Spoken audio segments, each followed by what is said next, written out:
औज़ुबिल्लाहिस्समीइल अलीमिल अज़ीमिल हफ़ीज़ बिवजहिल करीम व सुल्तानिहिल क़दीम मिनर रिज्सिल ख़बीसिल मुख़ब्बसिश शैतानिर लईनिर रजीम व क़बीलिही व नफ़्ख़िही व नफ़्सिही व हमज़िही।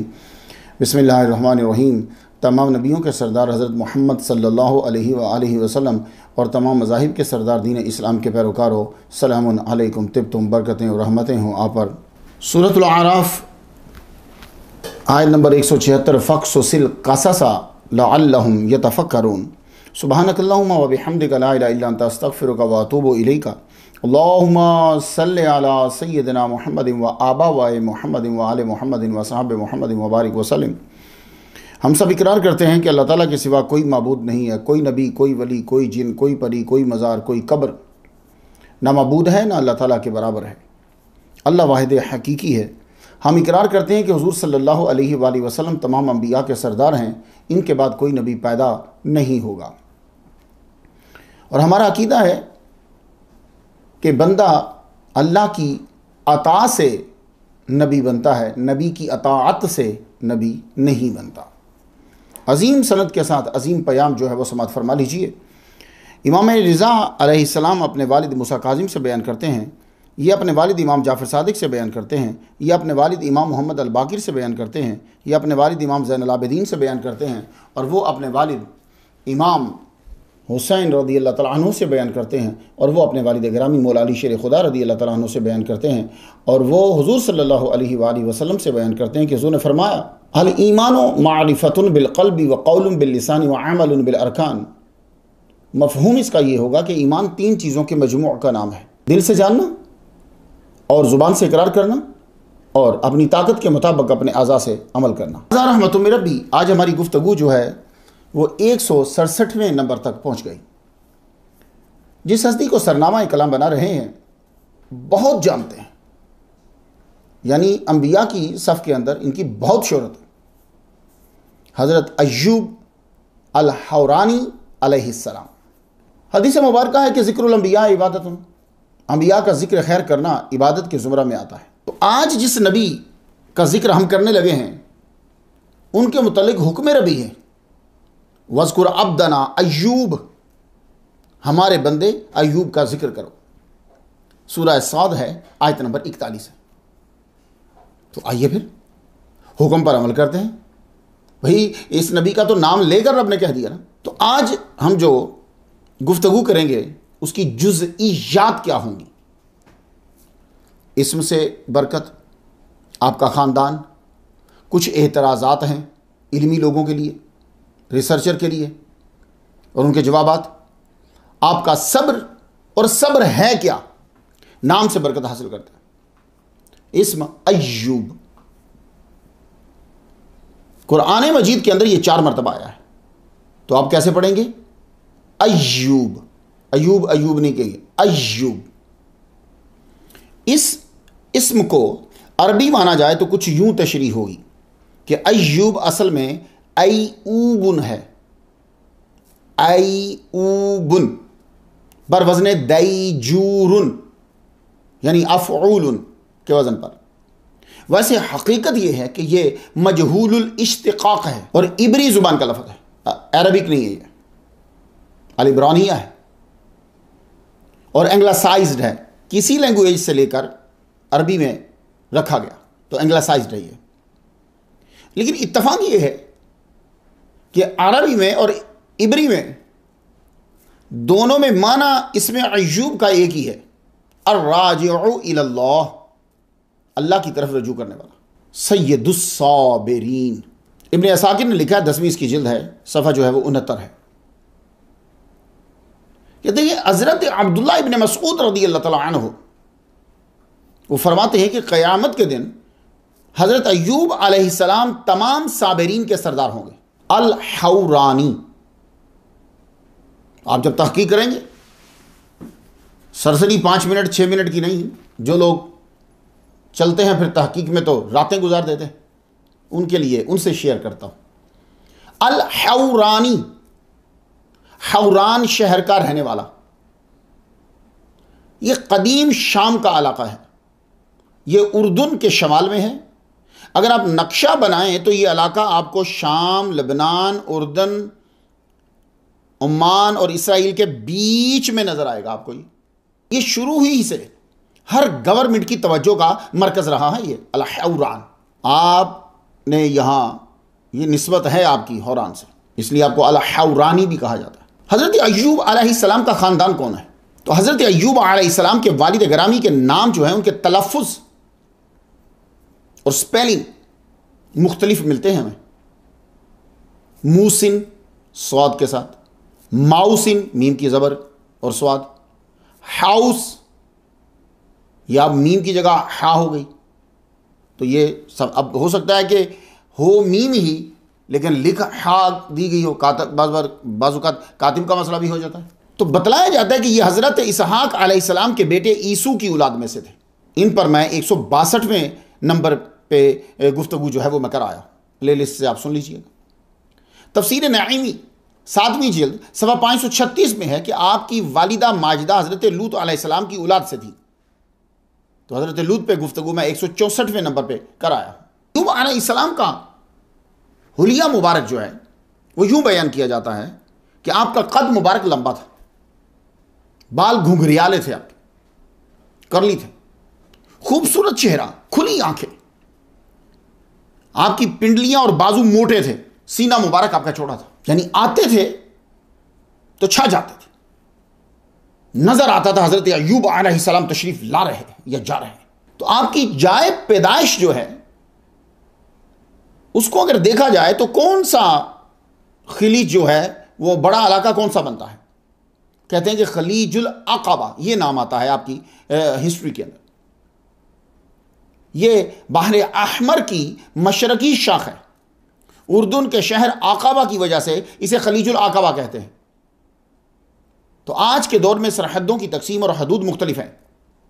उस दौर में इस जगह को मौजूदा मुल्क सऊदी अरब, मौजूदा मुल्क उर्दून, मौजूदा मिस्र और मौजूदा फिलिस्तीन सब लगते थे इस जगह को, खलीजुल अक़बा को। तो आप उस दौर में ममलकत ईदूम, अलिफ के नीचे जेर, ईदूम में पैदा हुए। उस जैसे अभी सल्तनत सऊदिया है ना, तो सऊदी अरब से पहले ऑटोमन एम्पायर थी, इस तरह। यानी तो ममलकत ईदूम में पैदा हुए, नहर उर्दन के मशरक में। अब यह इलाका उर्दन और इजराइल के दरमियान है। कौन सा इलाका है? लेकिन उसमें यह ना समझिए कि यह चंद माइल तक का है, जैसे आजकल हमारे बड़े मशहूर शहर होते हैं वो चंद माइल तक होते हैं। नहीं, ये तो समझ लीजिए कि आज के जो मुल्क हैं उस दौर में वो शहर होते थे। तो इसलिए बाज़ औक़ात आपको पढ़ते हुए, आज के दौर में पढ़ते हुए यूं लगता है यार ये इतनी दूर कैसे आ गए। वो जो आज के दौर में आपको मुल्क नजर आ रहे हैं वो उस दौर में शहर होते थे। आप परवान चढ़े, भाई जबरदस्त खानदान है। अब्बा इसहाक अलैहिस्सलाम की औलाद से, अम्मा जी हजरत लूत अलैहिस्सलाम की औलाद से। आपने तिजारत और ज़राअत को बतौर माश इख्तियार किया, अल्लाह ने बहुत बरकत दी। कुछ मुफस्सिरीन ने इससे डरते हुए कि कोई इसराइली रिवायात ना कह दे, सिर्फ इतना लिख दिया बहुत अमीर कबीर थे। कहीं से तो पता चला होगा ना कि पैसे हैं, तो बहुत अमीर कबीर क्यों लिखा? डिटेल नहीं दी कि कोई ये ना कह दे जी इन्होंने इसराइली रिवायात ली हैं, उनकी किताबें पढ़ी। आपसे मैं ये कहना चाहूंगा कि आप सब लोग ये याद रखिए, हिकमत दानाई की बात, सच्ची बात वो हमारी ही है, वो किसी जुबान में हो, किसी इलाके में हो, किसी किताब में हो। झूठी बात हमारी बात नहीं है, हमारे लिए नहीं है। मुख्तसर कर दूं कि यानी जो बात कुरान और हदीस से मुखालफत रखती हो, उसके मुखालिफ हो, अपोजिट हो, हम उसे नहीं लेंगे। लेकिन जो मैच करती हो हम ले लेंगे, वैसे कोई फर्क नहीं पड़ता। कुछ मुफस्सिरीन ने तादाद लिखी कि आपके पास कितनी दौलत थी।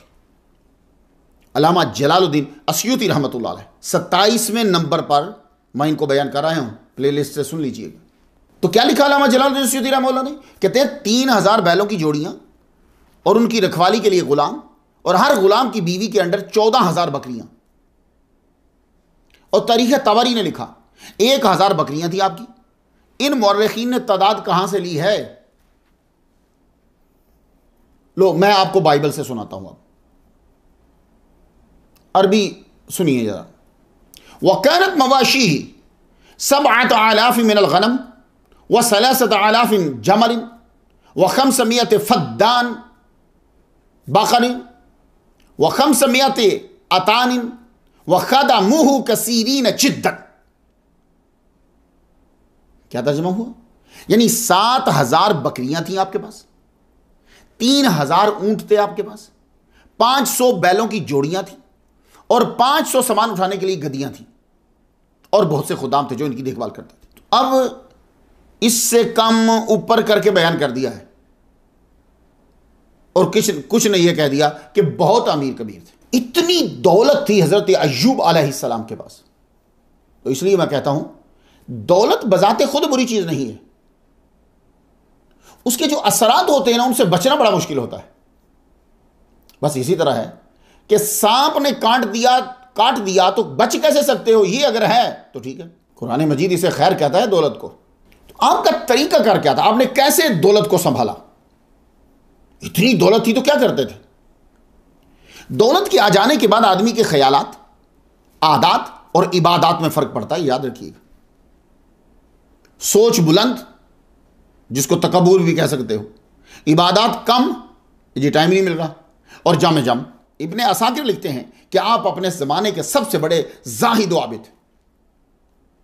वो ये ना भी लिखते ना कि अपने जमाने के सबसे बड़े आबिद व जाहिद थे। तो याद रखिए कि नबी से इबादत में कोई नहीं बढ़ सकता। वो ना भी ये लिखते तो नबी जिस दौर में है उस दौर में जितने बंदे हैं वो इबादत में उससे बढ़ नहीं सकते। आप खुद सोचो, हुजूर सल्लल्लाहु अलैहि वसल्लम की जिसने ज़ियारत की है उसकी खैरात की हुई एक मुट्ठी जौ की, ये मुट्ठी है ना, एक मुट्ठी जौ की हमारे खैरात किए हुए सोने के पहाड़ से अफजल है। मैं एक सोने का पहाड़ खैरात करूं और हुजूर के चेहरा मुबारक को जिसने देखा है सहाबी, वो एक मुट्ठी जौ की डॉलर से भी कम की बनेगी, लेकिन वो मेरे सोने के पहाड़ से वो अफजल है। अब आप खुद सोचो कि जिनका चेहरा अनवर देखने के बाद और उनकी मोहब्बत में जिसने मुट्ठी भर जौ खर्च की है, उनका इतना वजन हो गया कि मेरा आज के दौर में सोने का पहाड़ खर्च करना उसके बराबर नहीं है। तो जिसका चेहरा अनवर देखा है उसकी इबादत का वजन कितना होगा, उनके एक सजदे का वजन कितना होगा। तो मुसलमानों, इस्लाम में क्वालिटी देखी जाती है, क्वांटिटी नहीं। जब इब्राहीम अलैहिस्सलाम ने मस्जिद बनाई थी तो सादा सी थी, उससे अच्छी और महंगी मस्जिदें आज लोगों ने बनाई हैं, लेकिन उनकी मसाजिद के अंदर नमाज पढ़ने का सवाब 1 लाख नहीं है। तो अब जिस शख्स ने यह लिखा कि उम्मती नबी से इबादत में बाज़ औक़ात बढ़ जाता है, लगता है कि उस वक्त वो किसी और को बढ़ा रहा था। अब आपने दौलत के मुज़िर असरात को कैसे रोका, उसके लिए आपने क्या रखा हुआ था अपने सिस्टम में? सुन लीजिए आप सब लोग, दौलत कमाओ, ठिका के कमाओ, लेकिन सोच लो कि वो जो हलाल दौलत कमा रहे हो उसके भी असरात होंगे। बाकी की तो छोड़ दो बात, उसके हलाल दौलत के भी असरात होंगे। अब उनको कैसे रोकना है, ये हजरत अय्यूब अलैहिस्सलाम को जरा सुन लीजिए। यही तो मकसद होता है ना, फ़क़्सुसिल क़सस लअल्लहुम यतफ़क्करून। इनको स्टोरी सुनाओ ताकि ये फिक्र करें। आप खाने के वक्त पहले गरीब को खाना पेश करते, फिर खुद तनावुल फरमाते। देख रहे हैं कैसे उसके जहर को खत्म कर रहे हैं। और खास बात क्या थी, खाना तो आज भी लोग खिलाते हैं गरीबों को। बड़े बड़े लोगों ने बड़ी बड़ी जगह बना दी हैं और बड़े शयान शान तरीके से उनको बिठा के खिलाते हैं। लेकिन आप क्या करते थे? आप जब उन्हें गरीब गुरबा को जब आप बुलाते तो साथ बिठा के खिलाते। ये है असल बात। ये दौलत के असरात को, मुज़िर असरात को खत्म करने का ये दूसरा टीका। गुरबा को बुलाते अय्यूब अलैहिस्सलाम, साथ बैठ कर खुद खाते उनके। और जिस इलाके में भी आप रहते, क्योंकि आदमी ट्रैवल भी तो करता है, जिस इलाके में रहते आप, वहां के गुरबा और बेवा और ज़रूरतमंदों में माल तकसीम करते रहते। और अमीर जब गरीबों की ज़रूरियात का ख्याल रखने लग जाएं, फिर दुश्मनी ख़त्म हो जाती है, नफ़रत ख़त्म होती है, हसद ख़त्म होता है जब उनकी ज़रूरियात पूरी हो। क्यों लोग आते हैं अमेरिका में और यूरोप में? अगर इनको सिक्योरिटी मिल जाए, नौकरी मिल जाए, इनके बच्चे जो हैं वो आला तालीम नॉर्मल तौर पे लेने लग जाए, ये इनका दिमाग खराब है कि ये इतनी दूर आए। तो ये अय्यूब अलैहिस्सलाम दौलत है इनके पास, गरीबों को दे रहे हैं, ज़रूरतमंदों को दे रहे हैं। तो सखावत को मैं, जनरॉसिटी को यूं मुख्तसर कर दूं मैं कि आपने अपनी ज़िंदगी का असूल बनाया हुआ था कि हर नेमत में अल्लाह का हिस्सा है, खुराक हो कि पोशाक हो, जान हो कि सामान हो, माल हो कि अयाल हो, भाई अल्लाह के लिए सिर्फ होता रहेगा। तो ये याद रखिएगा सब लोग, जहां भी रहने वाले हो, जब दिया जाता है तो दिया जलता है। याद रहेगा मेरा जुमला कि जब दिया जाता है तो दिया जलता है, रोशनी मिलती है और रोशनी बंटती भी है, फिर आपके किरदार की फिर रोशनी फैलती है। आदमी, अंबिया का यह तरीका रहा है कि वो निकाह करते हैं। कोई नबी, कमो बेश जो 1,24,000 की तादाद हम तक पहुंच रही है, कोई नबी भी औरत के साथ बगैर निकाह के नहीं रहा। निकाह से बहुत हिफाजत होती है, ये औरत ने अभी तक गौर नहीं किया। वो किसी दिन बैठ कर गौर करें। एक वो औरत की जो बगैर निकाह के साथ रह रही है, हर वक्त डर है और किसी वक्त भी उसको वो छोड़ जाएगा बंदा, और एक जो निकाह के साथ रह रही है, उसके साथ अल्लाह की मदद, फैमिली की मदद और बहुत सारी मदद उसके साथ शामिल हाल होती है। उसकी ज़िंदगी महफूज रहती है तबाह होने से। इस पर कभी गौर कीजिएगा और दूसरों को ज़रूर बताइएगा। अब अय्यूब अलैहिस्सलाम बिजनेस सेट, तो ये कैसे हो सकता है कि ये शादी के बिना रहें? तो दिमश्क के करीब उस वक्त एक इलाका था अल बासानिया सा के साथ, वहां एक नेक घराना रहता था। शादी जब करनी हो ना तो मां बाप को देखा करो, ये आपको बड़ा गुर बता रहा हूं मैं। मां बाप को देखा, लड़के को चेक करना हो तो देखो मां के साथ उसका बर्ताव कैसा है। अगर वो मां की इज्जत करता है तो बीवी की इज्जत भी करेगा। और बेटी को चेक करना है तो उसे देखो कि अपने बाप के साथ कैसी है, उसे धोखा तो नहीं दे रही। अगर वो बाप को धोखा नहीं दे रही तो खामद को भी धोखा नहीं देगी। तो नेक घराना तलाश किया, अल्लाहु अकबर। तो हजरत यूसुफ अलैहिस्सलाम की औलाद से एक घराना उन्हें मिल गया, आपका निकाह हो गया।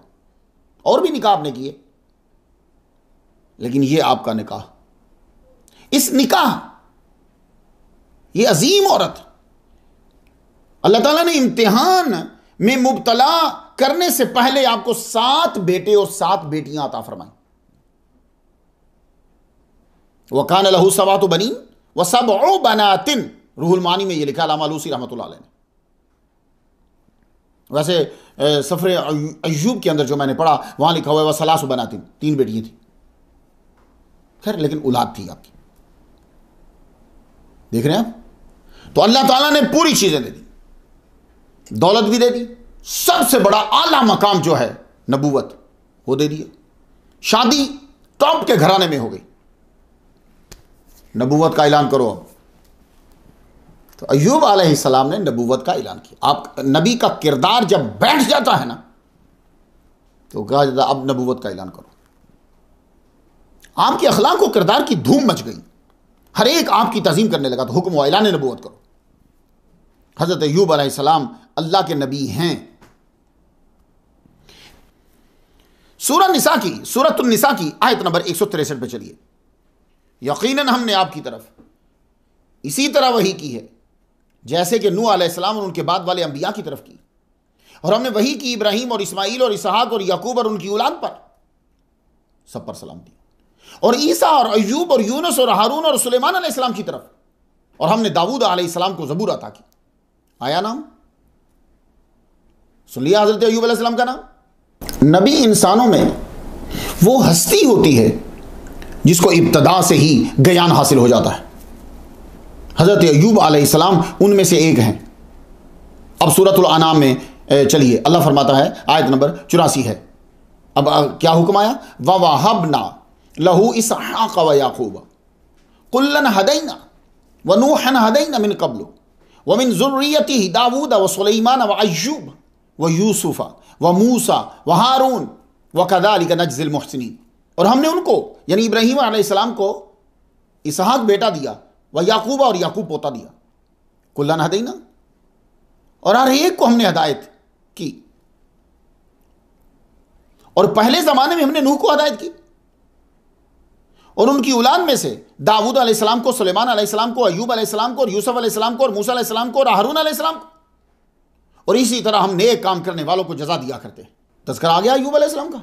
आप नबी रसूल थे, आपको इदूमीयीन की तरफ अल्लाह ने रसूल बनाकर भेजा। अब जब रसूल आता है तो शरीयत तो लेकर आता है।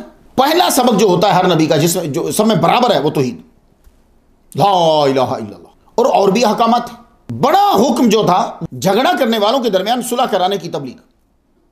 जहां झगड़ा हो सुलह, जहां झगड़ा हो सुलह। आपकी शरीयत में यह हुक्म था, जिसे जो हाजत होती उसे हुक्म था फौरन सजदा करो और दुख और तकलीफ अल्लाह से बयान करो। आप जहां जाते तबलीग का फरीजा अदा करते।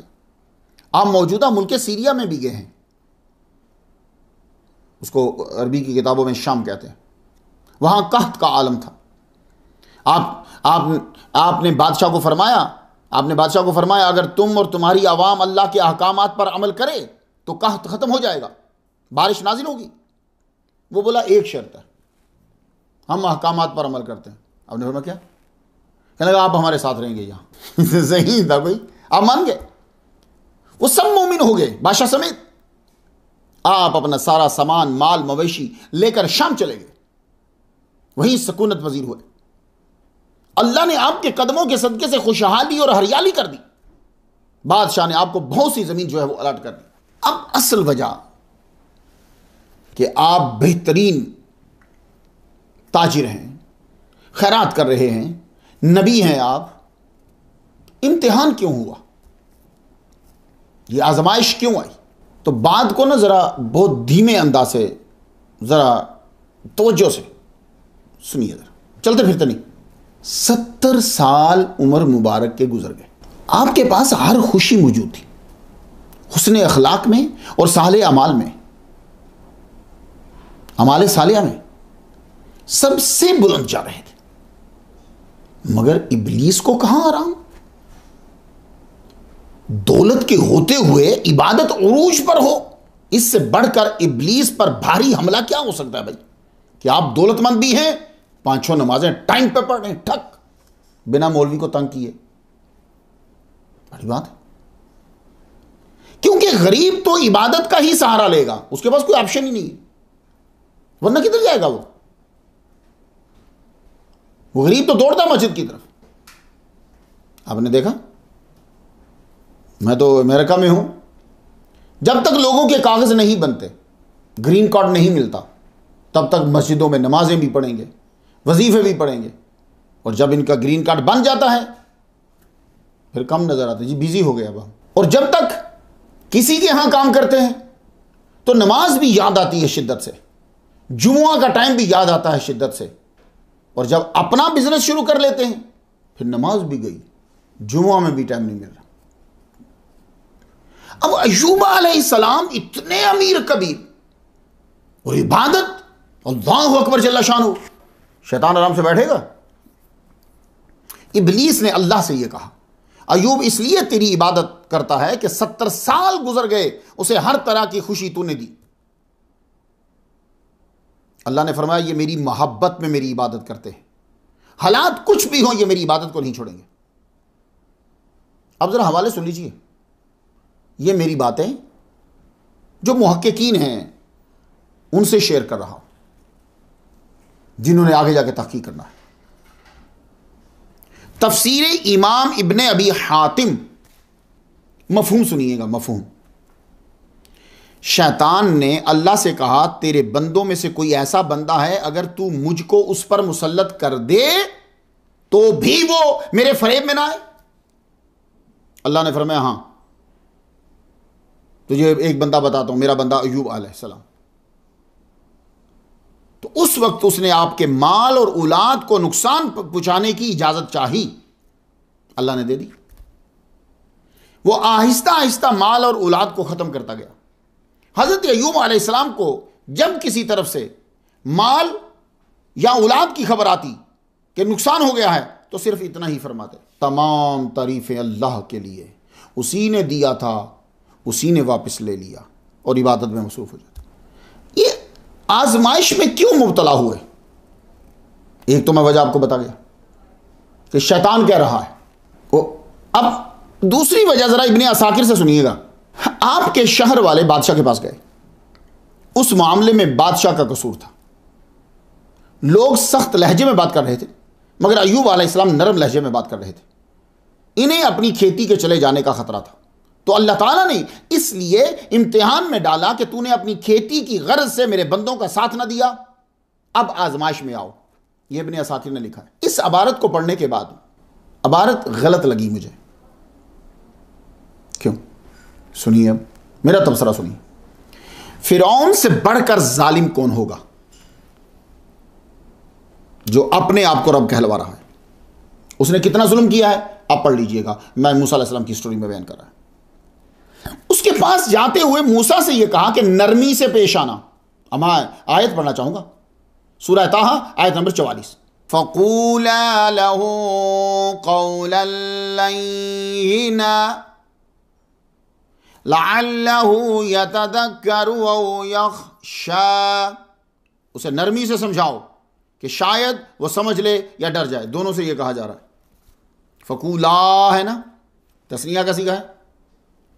हुजूर सल्लल्लाहु अलैहि वसल्लम के मुतालिक फरमाया अल्लाह ताला ने, सूरत आले इमरान है और आयत नंबर 159 है।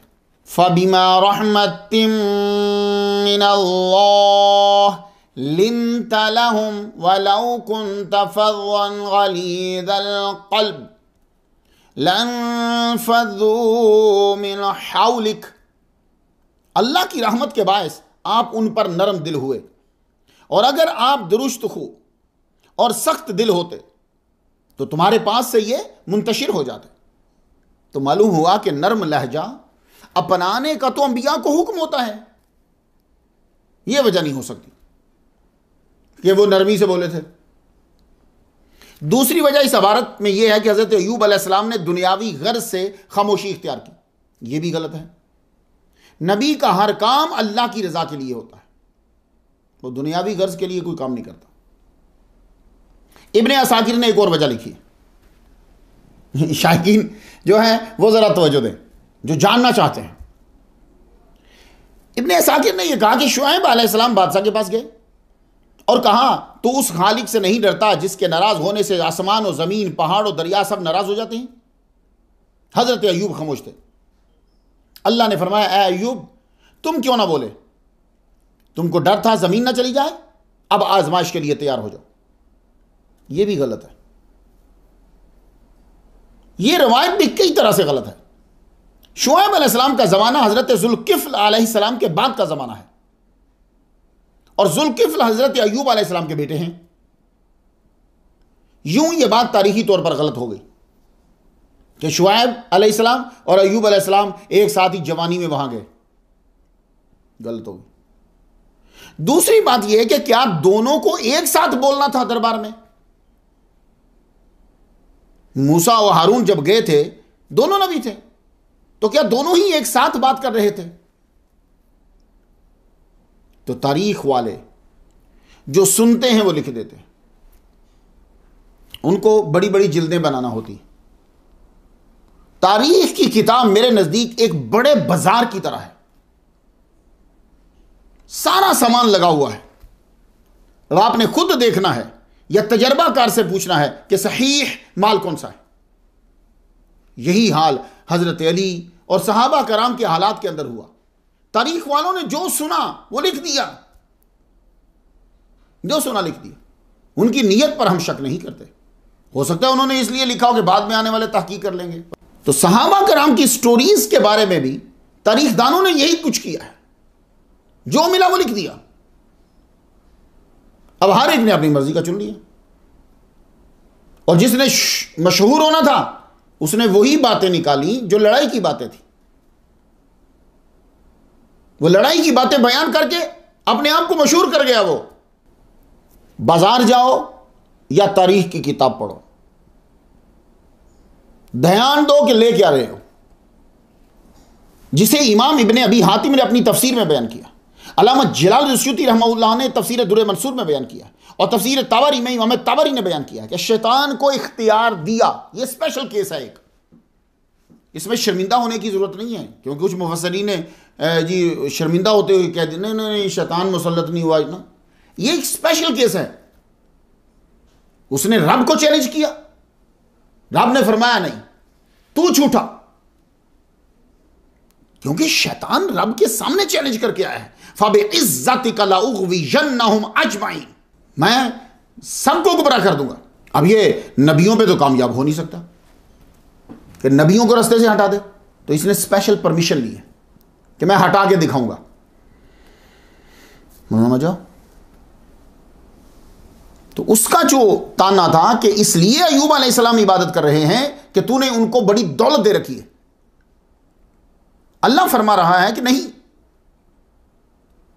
मेरे वो दौलत की वजह से नहीं, वो मेरी मोहब्बत की वजह से। और ये वाकई कभी कभी उस्ताद जो हैं, बिला तशबीह अर्ज कर रहा हूं, कभी कभी उस्ताद जो हैं वो चैलेंज कर देते हैं, जाओ तो मेरे शागिर्द को हरा के दिखा। बड़े बड़े पहलवान जो होते थे, उस्ताद जी, जा तो मेरे पट्टे को हरा के दिखा। तो बिला तशबीह शैतान खबीस बार बार ताना दे रहा है कि अगर ये खुशहाल ना हो तो ये तेरी इबादत ना करे। कहा नहीं, जा जो करके दिखा। तो अब अल्लाह पाक तो फरमा चुका है कि तू मेरे नबी पे असरअंदाज नहीं हो सकता, तो अब उसने इसीलिए तो मुझे परमिशन दो। अब एक आपने अगर कोड लगा दिया है, दरवाजा जो है वो तभी तो खुलेगा उससे जब आप उसको कोड बताएंगे। अल्लाह इजाजत देगा, वरना तो इसकी जुर्रत नहीं है। इजाजत दे दी।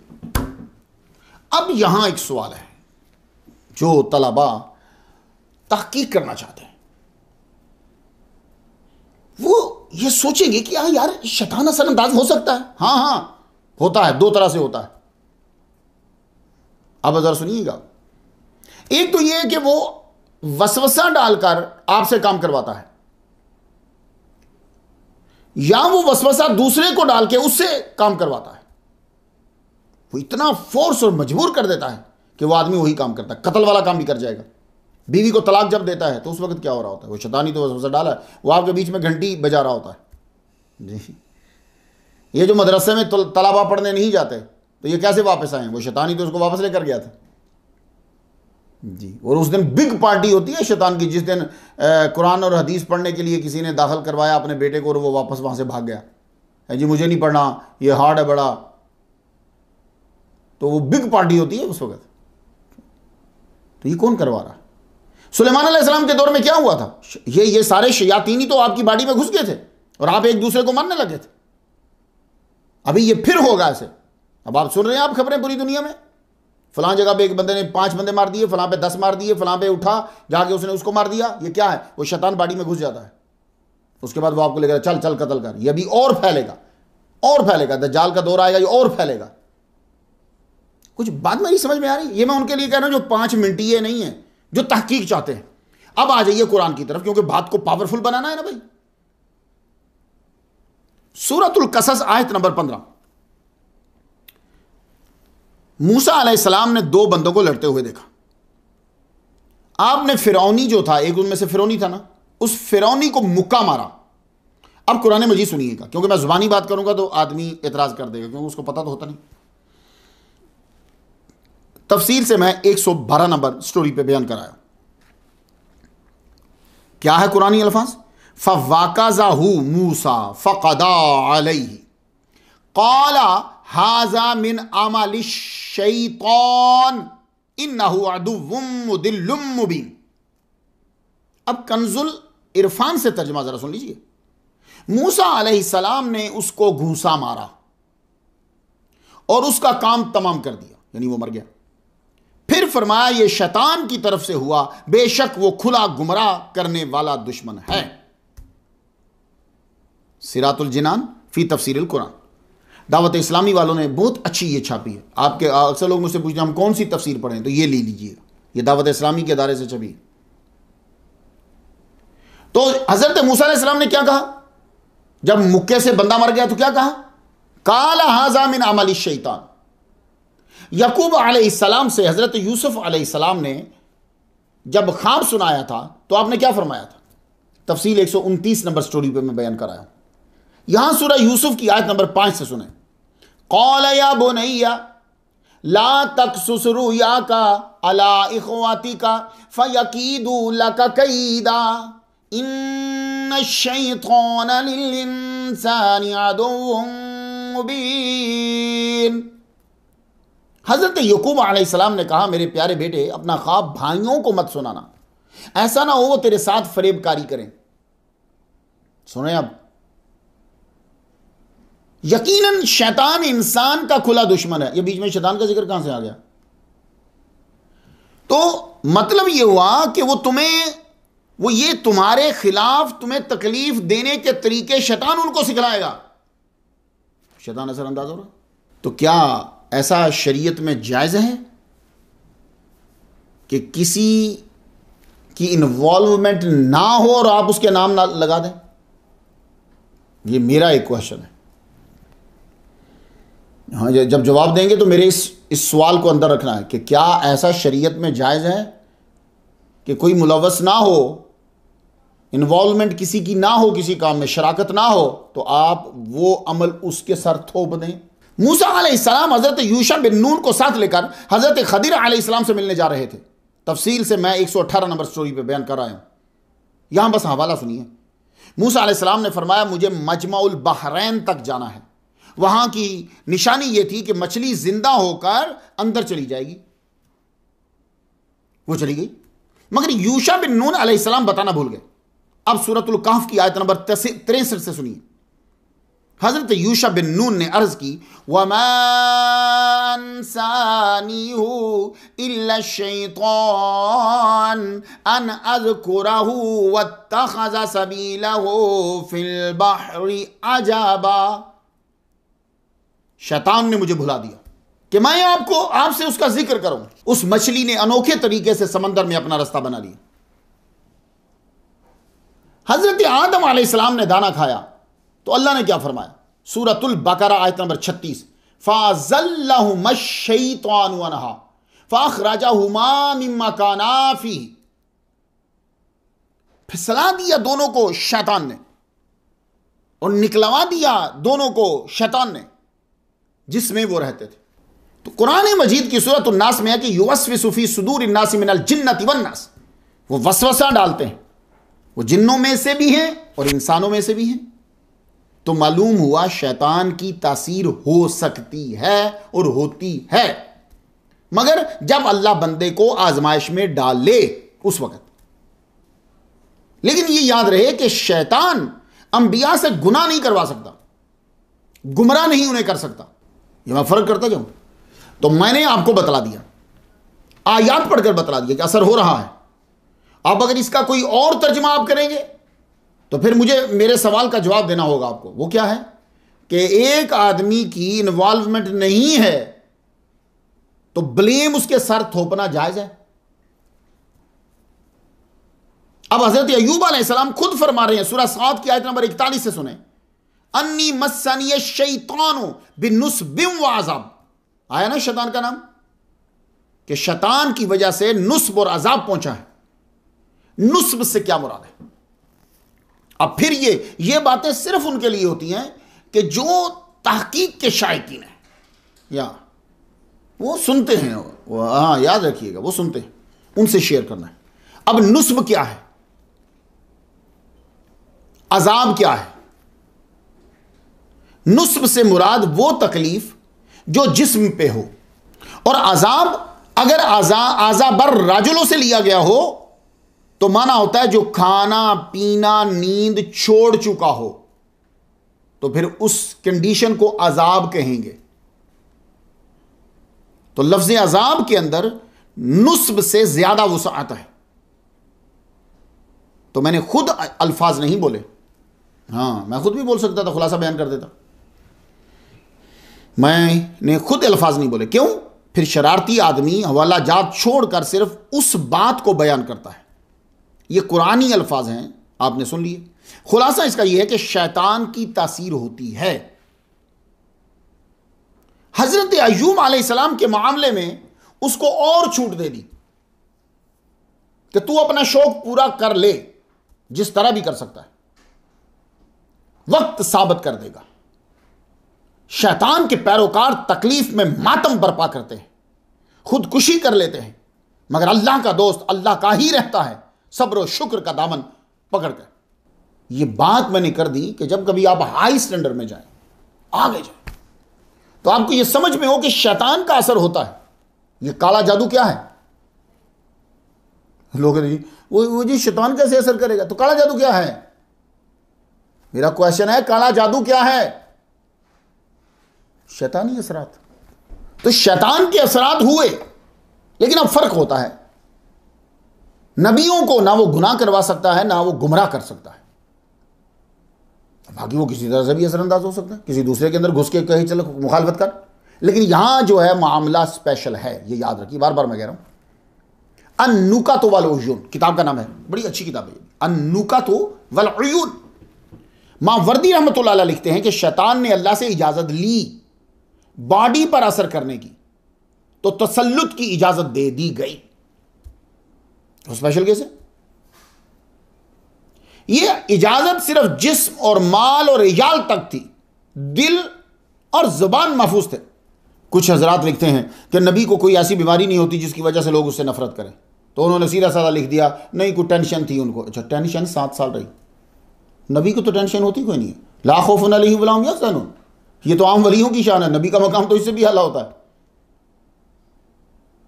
तो यानी वो इस तरफ पता नहीं क्यों नहीं आ रही कि एक स्पेशल केस है जो दुनिया को दिखाना है, ये देखो मेरा बंदा 70 साल तक हमारी नेमतों को इस्तेमाल करता रहा। 70 साल के बाद जब हमने तकलीफ दी तो सब्र पे है, हमारा शुक्र अदा कर रहा है। कुछ हजरात लिखते हैं कि नबी को कोई ऐसी बीमारी नहीं होती जिसकी वजह से लोग उससे नफरत करें। यह बात उस वक्त तो ठीक हो सकती है जब नबी पैदाइशी तौर पर इसमें मुब्तला हो। पैदाइशी तौर पर नबी किसी ऐसी बीमारी में मुब्तला नहीं होता जिससे लोग नफरत करें। अब मेरा मसला यह कि बात बीमारी की है या नफरत की? असल बात क्या है भाई? बीमारी भी तो इसीलिए कह रहे हो ताकि नफरत ना करें। नफरत और मोहब्बत का ताल्लुक रिश्ते से होता है। आपका रिश्ता क्या है? तंदुरुस्ती और खूबसूरती से नहीं होता ताल्लुक, याद रखिएगा। अब खामद और बच्चा कितना ही बीमार हो, बीवी और मां नफरत करती है? नहीं, बल्कि उसकी तीमारदारी में लग जाती है। ताल्लुक, एहसास तो रहा। अंबिया से नफरत वो तो हर दौर में हुई है भाई, आज तक हो रही है और अक्सरियत में हुई है। फिर बड़ा ध्यान देना पड़ेगा आपको भाई। देखिए, अब आपके 167 क्लासें हो चुकी हैं, तो अब तो आप PhD से भी ऊपर हो चुके हैं। अब छोटी बात तो नहीं, आगे जाना है आपको। तो अंबिया से नफरत जो है वो तो हर दौर में है।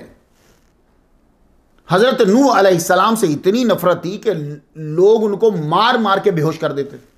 जकरिया अलैहिस्सलाम को आरे से चीर दिया। वो आप लकड़ी रख के चीरते हैं ना दो, तो इसी तरह उन्होंने हजरत जकरिया अलैहिस्सलाम को चीर दिया।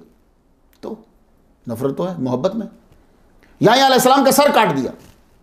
ताइफ में हुजूर सल्लल्लाहु अलैहि वसल्लम को पत्थर मारे, खून निकला, इतना निकला कि नालैन मुबारक में जम गया।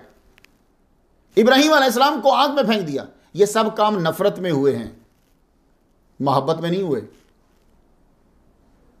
तो यही दलील दी थी ना कि वो किसी ऐसी बीमारी में मुब्तला नहीं होते कि लोग जो हैं वो उनसे नफरत करें। तो ये बाकी जिन अंबिया को मार दिया गया, बात ये नहीं है। असल यही था कि ये एक खुसूसी मसाला है, यहां असूल ना बनाओ। इतने ही अंबिया हैं जो जिस्मानी तकलीफ दिए गए, कत्ल किए गए। इंसान जो शैतान सिफत इंसान है वो अंबिया पे गालिब आ गया। कितने अंबिया हैं जिनकी गर्दनें उड़ा दी गई। अय्यूब अलैहिस्सलाम के मामले में शैतान को तसल्लुत दे दिया गया।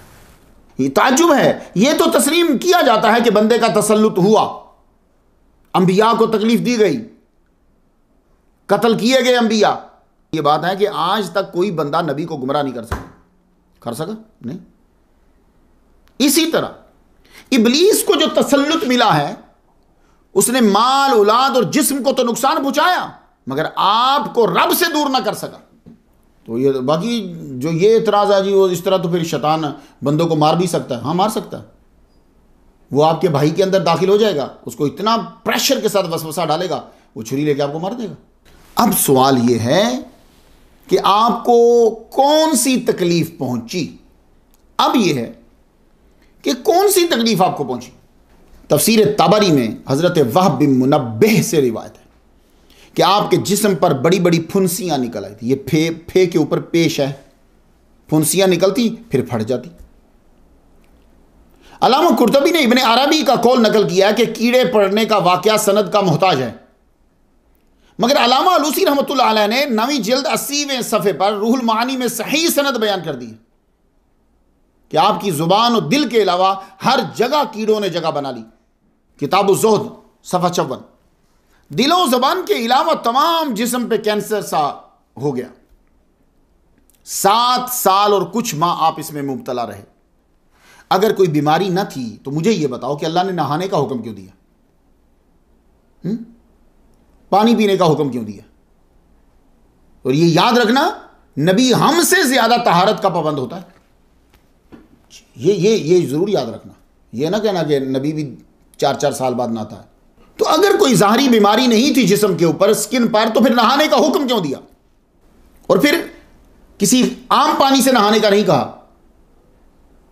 खुसूसी चश्मा उस वक्त जारी किया गया आपके पांव के लम्स से, और वो पानी भी खास था। तो मालूम है को खास चीज थी जो खास पानी से हटा दी गई। खुद जो उन्होंने अपनी तकलीफ के लिए लफ्ज इस्तेमाल किया है वो है दुर्रुन। हज़रत अय्यूब अलैहिस्सलाम ने क्या लफ्ज इस्तेमाल किया है? दुर्रुन। अन्नी मस्सनियद दुर्रु व अंत अरहमुर राहिमीन। दुआ के अल्फाज बताते हैं कि कोई गंभीर मसाला था। अब यह दुर का क्या माना होता है? सूरतुल अंबिया आयत नंबर 83 से सुने। और अय्यूब अलैहिस्सलाम ने अपने रब को पुकारा, मुझे बीमारी है, मुझे बीमारी ने छू लिया और तू रहम करने वालों में से ज्यादा रहम करने वाला है। फस्तजबना लहू फकशफना मा बिही मिन दुर्र। हमने दुआ कबूल की, हमने जवाब दिया उनकी पुकार का और दुर को दूर कर दिया। ये दुर मरज और सकीन। मरज का माना भी उर्दू में बीमारी होता है, मगर कुरान मजीद में ज्यादातर अकीदे की खराबी को मर्ज कहा गया है। और लफ्ज मरीज कुरान मजीद में जिस्मानी मर्ज की तरफ निशानदही करता है। फी क़ुलूबिहिम मरदुन, उनके दिल में बीमारी है। क्या मतलब? अकीदा खराब है। फमन कान मिनकुम मरीदन, क्या मतलब? जो बीमार हो। सकीम 2 बार कुरान मजीद में आया है, दोनों बार सूरत उस-साफ़ात आयत नंबर 89 पे और आयत नंबर 145। सकीम का माना राजुलुन सकीमुन, मरीज आदमी, कमजोर आदमी। लेकिन अय्यूब अलैहिस्सलाम के वाक़े में मर्ज नहीं आया, सकीम नहीं आया, दुर का लफ्ज आया है। वजह क्या है? वजह यह है कि इम्तिहान में सिर्फ आपको जिस्मानी तकलीफ ही नहीं हुई, बल्कि एक दफा तो ये पूरी आयत जो हम सूरतुल बकरा में पढ़ते हैं वो हमें आपकी जिंदगी में नजर आती है। वला नबलुवन्नकुम बिशैइन मिनल खौफ, हम तुम्हें जरूर आजमाएंगे, लेकिन शैइन थोड़ा सा आजमाएंगे। आजमाएंगे जरूर पर थोड़ा सा। डर दे के, भूख दे के, माल कम करके, जाने कम करके, फल कम करके, पूरी चीजें आपको नजर आएंगी उस हस्ती के अंदर उस वक्त। लेकिन कमाल है भाई, अय्यूब अलैहिस्सलाम भी हर बार यही कहते थे, उसी की तरफ से आए हैं, वही मालिक है, उसी ने ले लिया। आप कितना अरसा शदीद बीमार रहे। देख लीजिए, मैं जो तलबा बच्चे और मेरे दोस्त भाई जो तहकीक करना चाहते हैं, मैं एक एक चीज़ को ना बहुत आहिस्तगी से बयान कर रहा हूँ और आपके ज़हन में बिठाने की कोशिश कर रहा हूँ। आपको बीमारी क्या थी मैंने बता दिया। अब ये बीमारी कितना अरसा रही? शुआबुल ईमान 7वीं जिल्द है, सफ़ा 147। आप 7 साल बीमार रहे, यहां ये लिखा हुआ है। मुस्तदरक है, जिल्द दूसरी है, सफ़ा 635 है, आप 18 साल बीमार रहे। ये कुछ ज़्यादा हो गया है। इब्ने अब्बास से रिवायत है कि 8 साल बीमार रहे, ये ठीक है, क्लोज, क्योंकि आप 7 साल और कुछ महीने बीमार रहे तो 8 साल के करीब बन जाता। तो अब मैं आपसे पूछ सकता हूं, कुछ बात दलाइल के साथ समझ आई? अल्लाह ताला ने हजरत अय्यूब अलैहिस्सलाम को हर तरह की दौलत से नवाजा, सबसे बड़ा मकाम नबूवत अता किया। शैतान आपकी इबादत और शुक्राने से जल भुन गया। आपकी इबादत के चर्चे तो आसमानों पे होने लगे। उस वक्त शयातीन का आसमानों पे जाना बंद नहीं हुआ था। वहां अय्यूब अलैहिस्सलाम का जिक्र खैर फरिश्तों को करते हुए जब इसने सुना तो इब्लीस के सामने शतूंगड़ों ने जिक्र किया, सिर्फ इंसान ही जालिस नहीं होते, जिन भी होते हैं। ये शयातीन जालिस हो गए। इब्लीस खबीस जानता था अयूब अल्लाह के खास बंदों में से हैं, मैं वसवसा तो डाल सकता हूं मगर मैं कामयाब नहीं हो सकता, ये वो जानता था। ये फौरन जान जाते हैं अंबिया कराम के ये शयातीन हैं, ये इस वक्त जो हरकत हो रही है शैतान की, फौरन उन्हें पता चल जाता है। जैसे उन्हें हजरत जिब्रील अलैहिस्सलाम का पता चल जाता है कि ये जिब्रील हैं, ऐसे ही उन्हें यह पता चल जाता है कि ये शैतान है। तो उसने फिर एक चाल चली, अल्लाह से कह दिया कि तेरा ये बंदा तेरी इबादत इसलिए करता है कि तूने इसे जोर, जमीन, जर, जन, जुर्रियत दे रखी है। अल्लाह दुश्मन को चाल चलने देता है ताकि नाकाम करके अपने बंदे की शान को वाज़ेह कर दे, इसलिए उसे चाल चलने देता। यहां भी ऐसा ही हुआ।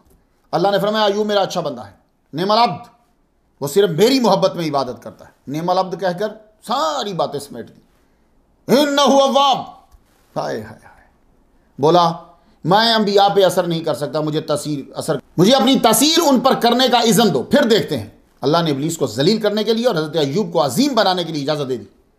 अब शैतान शुरू हो गया। पहले मैंने आपको समझाया है ताकि आप मजबूत हो जाए, अब मैं आपको मुख्तसर सी स्टोरी सुनाने लगा। आग का हमला, इब्लीस ने पहला हमला किया, आपकी ज़मीनों में आग फैला दी। इस आग की वजह से वो फसल, वो भूसा जल उठा। गर्मी की शिद्दत और आग की हिद्दत से जानवर हलाक हो गए। ज़्यादातर जहाँ खेत होती, फसल होती, ज़मीन होती, वहीं जानवर बांधते। आपको गुलामों ने आकर इतला दी। उस वक्त इब्लीस अपने चेलों के साथ सामने खड़ा है, देख रहा है,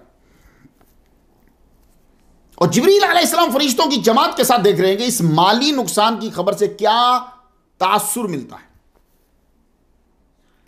जो ही आपको खबर सुनाई गई कि आपकी सारी फसल जो खड़ी थी और जो जमा थी वो सब जल गई है और उनकी आग की वजह से आपके जानवर भी मर गए हैं, तो ना दिल की धड़कन तेज हुई, ना चेहरे कि रंगत में फ़र्क आया। आपने इतना फरमाया, सब कुछ अल्लाह ने दिया था, वही मालिक हकीकी है, वो जब चाहे वापस ले सकता है। उसका शुक्र उसने 70 साल तक मुझे अपनी रहमत से कभी माली कमी ना होने दी। गोया कि मैं ये कहूं कि आपने अपनी जुबान में यूं कह दिया इन्ना लिल्लाहि व इन्ना इलैहि राजिऊन। उस वक्त इब्लीस की हालत देखने वाली थी, जो हालत उसकी 9 ज़िलहज को अरफात में होती है ना, बस सेम वही थी। बस आग से बना हुआ उस वक्त आग में ही जल गया। जिब्रील अलैहिस्सलाम मुस्कुरा दी। वो तो आगे ही अंबिया के दोस्त होते हैं, फरिश्ते बड़े खुश हुए। आप ही बताओ यार मुझे, जिस बंदे की 7000 बकरियां हों, 3000 ऊँट हों, 500 बैलों की जोड़ियां हों, सामान उठाने वाली 500 गदियां हों, हज़ारों एकड़ खड़ी फसल और सैकड़ों बागात उजड़ जाएं, वो सिर्फ इतना कहे कोई बात नहीं, अल्लाह ने दिए थे उसी ने ले लिए। इब्लीस की उस थां क्यों ना मर जाए मां। अब जब बागात, समरात, ये चीज़ें तबाह होने के बाद भी अय्यूब अलैहिस्सलाम इन्ना लिल्लाहि व इन्ना इलैहि राजिऊन के मफहूम के अंदर ही है। अब जल्दी से बोला फिर नहीं नहीं नहीं नहीं, चूंकि 70 साल दौलत के मज़े लिए हैं इसलिए उसके जाने का दुख नहीं हुआ इंसान की, क्योंकि इंसान की फितरत है जिसे इस्तेमाल कर ले उसकी कशिश ख़त्म हो जाती है। तो शैतान क्या कह रहा है, फितरत है इंसान की, जिसे इस्तेमाल कर ले उसकी कशिश खत्म हो जाती है। अहमक इतना नहीं जानता कि यह असूल दौलत में नहीं लगता, दौलत में नहीं लगता, वो बढ़ती जाती है उसकी। जवाब आया होगा जवाब के, अल्लाह तू क्या चाहता भाई और क्या चाहता? बोला मुझे इनकी औलाद पे इख्तियार दिया जाए, औलाद मरेगी तो सब्र खत्म हो जाएगा, इबादत में खलल आएगा। अल्लाह ने फरमाया जाओ तुम्हें इख्तियार दिया, और कुछ नहीं हो सकता, शैतान कर ही कुछ नहीं सकता। जहाँ इस तरह भी आजमा लेता। हजरत अय्यूब अलैहिस्सलाम की 7 बेटियां और 7 बेटे थे। वो बड़े महल में अपनी माओ के साथ थे। आप उस दिन अपनी बीवी रहमा रदी अल्लाह तआला अन्हा के साथ दूसरे महल में थे, दूसरे मकान में थे। पीछे इब्लीस ने महल की छतें और दीवारें आधी रात के वक्त सोते हुए अफराद पर गिरा दी। अगर आपको यह समझ ना आए तो इसका मतलब है आप ये सोच रहे हैं कि वो शैतान आया और उसने आके दीवार को खुद गिरा दिया। नहीं, वो जरूर किसी पे असर डालेगा। किसी को बाहर जाने और बाहर वाले को बचाने का मौका ही ना मिला, सब के सब अल्लाह को प्यारे हो गए। अब इब्लीस आया, देखिए क्या असर होता है। आपको सुबह खबर पहुंची कि आपकी सारी औलाद महल की छत गिरने से फौत हो गई। यह सुनकर न धड़कन में तब्दीली न अल्फाज में, आपने यही कहा हम उसी के हैं और उसी की तरफ जाना है। इस बार इबलीस को उम्मीद थी कि अल्लाह का नबी कुछ तो औलाद के गम में रोएगा, कुछ तो जुमला कह देगा, तड़पेगा ये, मगर आप खबर सुनते ही इबादत में मसरूफ हो गए। अल्लाहु अकबर जल्ल शानो, या अय्युहल्लज़ीना आमनू इस्तईनू बिस्सब्रि वस्सलाह। इधर खबर आई औलाद के मरने की, फौरन इबादत में मसरूफ हो गए, क्योंकि आसमानी इलाज ही यही है कि कोई नाकाबिल बर्दाश्त खबर हो तो खुद को संभालो। इस्ताइनु बिस्सब्र यानी खुद को संभालो और इबादत में मसरूफ हो जाओ। बिस्सब्रि वस्सलाह, तरतीब देख रहे हैं आप, ये तरतीब भी किसी जगह के ऊपर कोई खास हिकमत हो तो अल्लाह ताला जरा तरतीब हटा दे, वरना कुरान की हर तरतीब भी बड़ी कमाल की होती, वो तरी ही तरतीब कभी आगे पीछे हो जाती। सब्र वस्सलाह, खुद को संभाल, इबादत में मसरूफ हो जाओ। इन्नल्लाह मअस साबिरीन, फिर देख अल्लाह की मैयत तेरे साथ। दो कर बैठा, नाकाम हो गया। माल और अयाल के जाने के बाद जब आपको साबिर ही पाया, ज़बान पे अय्यूब अलैहिस्सलाम हर्फ शिकायत न लाया, तो शैतान ने सोचा इबादत गुजार पर जब पे दर पे मसायब आए तो उसे राह से हटाना आसान हो जाता है। ये बड़ा ख़तरनाक मरहला होता है। सब गौर से सुनिएगा। आपके पास बड़ी दौलत है, आप अल्लाह की राह में खर्च भी करते हो, लेकिन उसके बाद फिर जब मुसीबत आती है तो उस वक्त क्या कंडीशन होती है, ज़रा ध्यान दीजिएगा।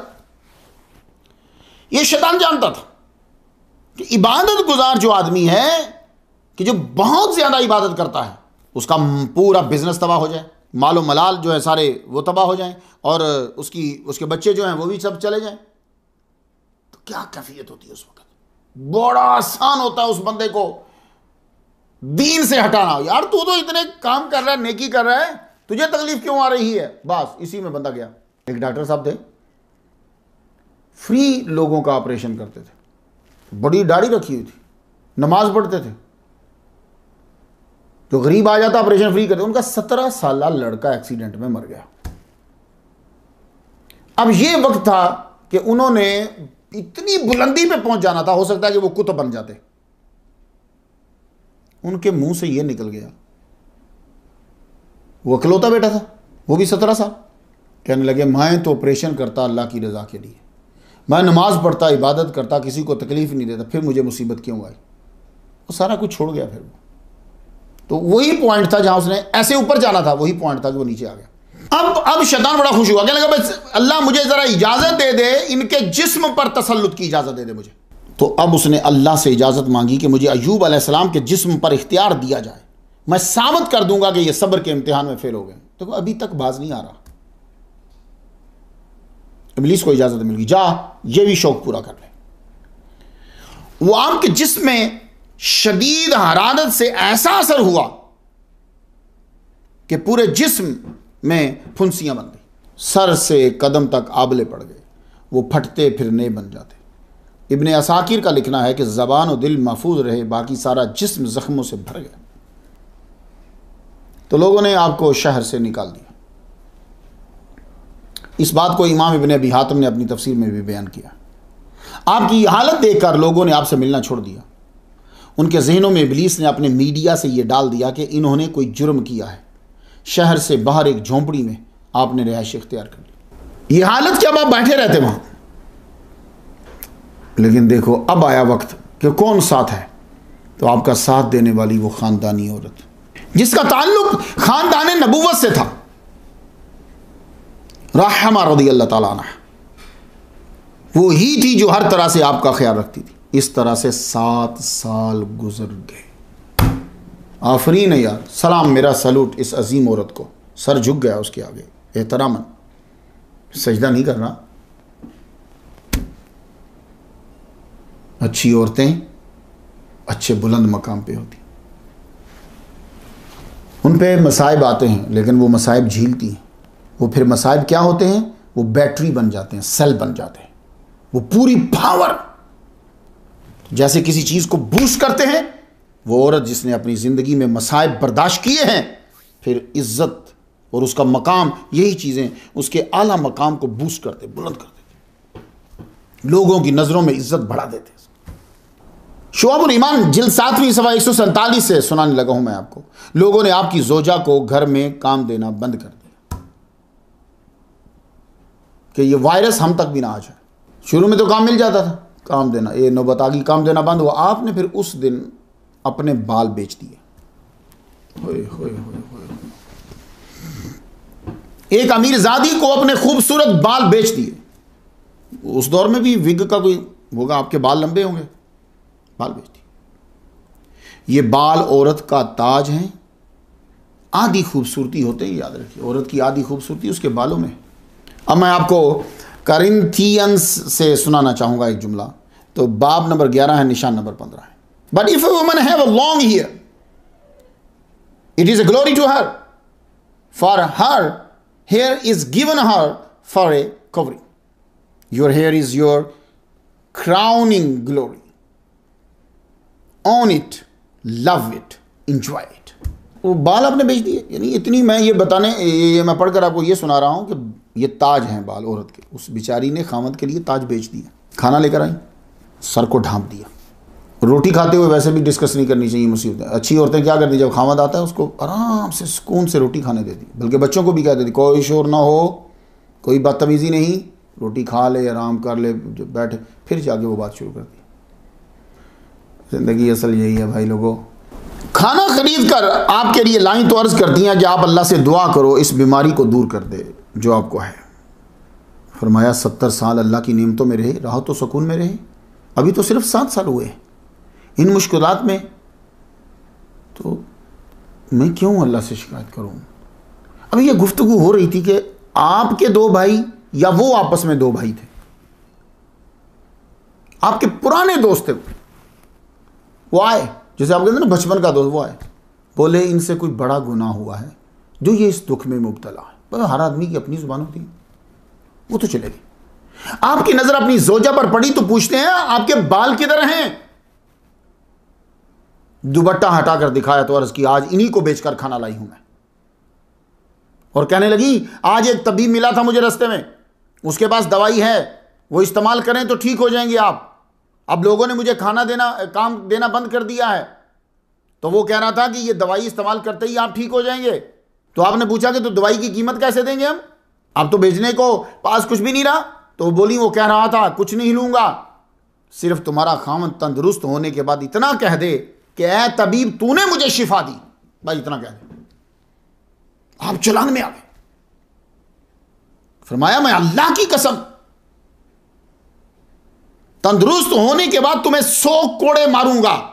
जब भाइयों जैसे दोस्तों ने ताना मारा और बीवी को बाल बेचने पड़े, इब्लीस की जुर्रत को देखा तो अल्लाह से अर्ज करते हैं वायुब इज़ नादा रब्बहू अन्नी मस्सनी यद्दुर्रु व अंता अरहमुर राहिमीन, सूरतुल अंबिया आयत नंबर 83। ये नहीं कहा कि तकलीफ दूर कर दे, कमाल सब्र है। 7 साल बाद अर्ज की तो बस तज़किरा सा किया कि मुझे तकलीफ ने छू लिया है और तू रहम करने वालों में से सबसे ज्यादा रहम करने वाला है। जवाब भी आ गया। आयत नंबर 84 देखिए, फस्तजबना लहू फकशफना मा बिही मिन दुर्रिन, हमने उनकी सुन ली, जो दुख था दूर कर दिया। मैंने दुर का माना आपको बता चुका हूं, बहुत वसी है। हर तकलीफ, हर दुख को, वो जिस्मानी हो, रूहानी हो, जहनी हो, कोई भी हो। मेरे वालिद गिरामी पीर तरीक़त रहबर शरीयत मुर्शद माँ हज़रत पीर तालिब हुसैन शाह रहमतुल्लाह अलैह, वो जब तकरीर करते थे तो फिर बड़ी तशरीह करते थे। कहते आजमाइश की खातर आपके जिस्म को कीड़े खाते खाते जब उसने दिलो ज़ुबान पे मुंह रखा तो अर्ज की ऐ अल्लाह मुझे दुख ने छू लिया। आवाज़ आई सब्र ख़त्म हो गया। अर्ज की मालिक तेरी मोहब्बत में इतना गुम रहा, 7 साल कुछ खबर ही ना हुई। और रोज़ सुबह जो मुझसे पूछता था कि अयूब कैसे हो, उस आवाज़ की मिठास में ही 24 घंटे गुजर जाते थे। तो फिर आज क्यों सजदा रेज होकर बीमारी का जिक्र किया तुमने। मालिक पहले कीड़े ने जिस्म पे मुंह रखा था, कोई फिक्र ना थी, आज उसने जुबान और दिल की तरफ रुख किया। मालिक दिलो जुबान सलामत रहे, तेरा जिक्र तो करता रहूं मैं। अल्लाहु अकबर। ये जुमले खुलूस नीयत से अदा हुए कि मालिक मेरी जबान और मेरा दिल ये सलामत रहे, मैं तेरा जिक्र करता रहूं बस। तो इधर ये लफ्ज निकले, उधर हुक्म आ गया। सूरह स्वाद की आयत नंबर 42, उरकुद बिरिजलिक हाजा मुगतसलुन बारिदुन व शराब। अपना पांव मारिए।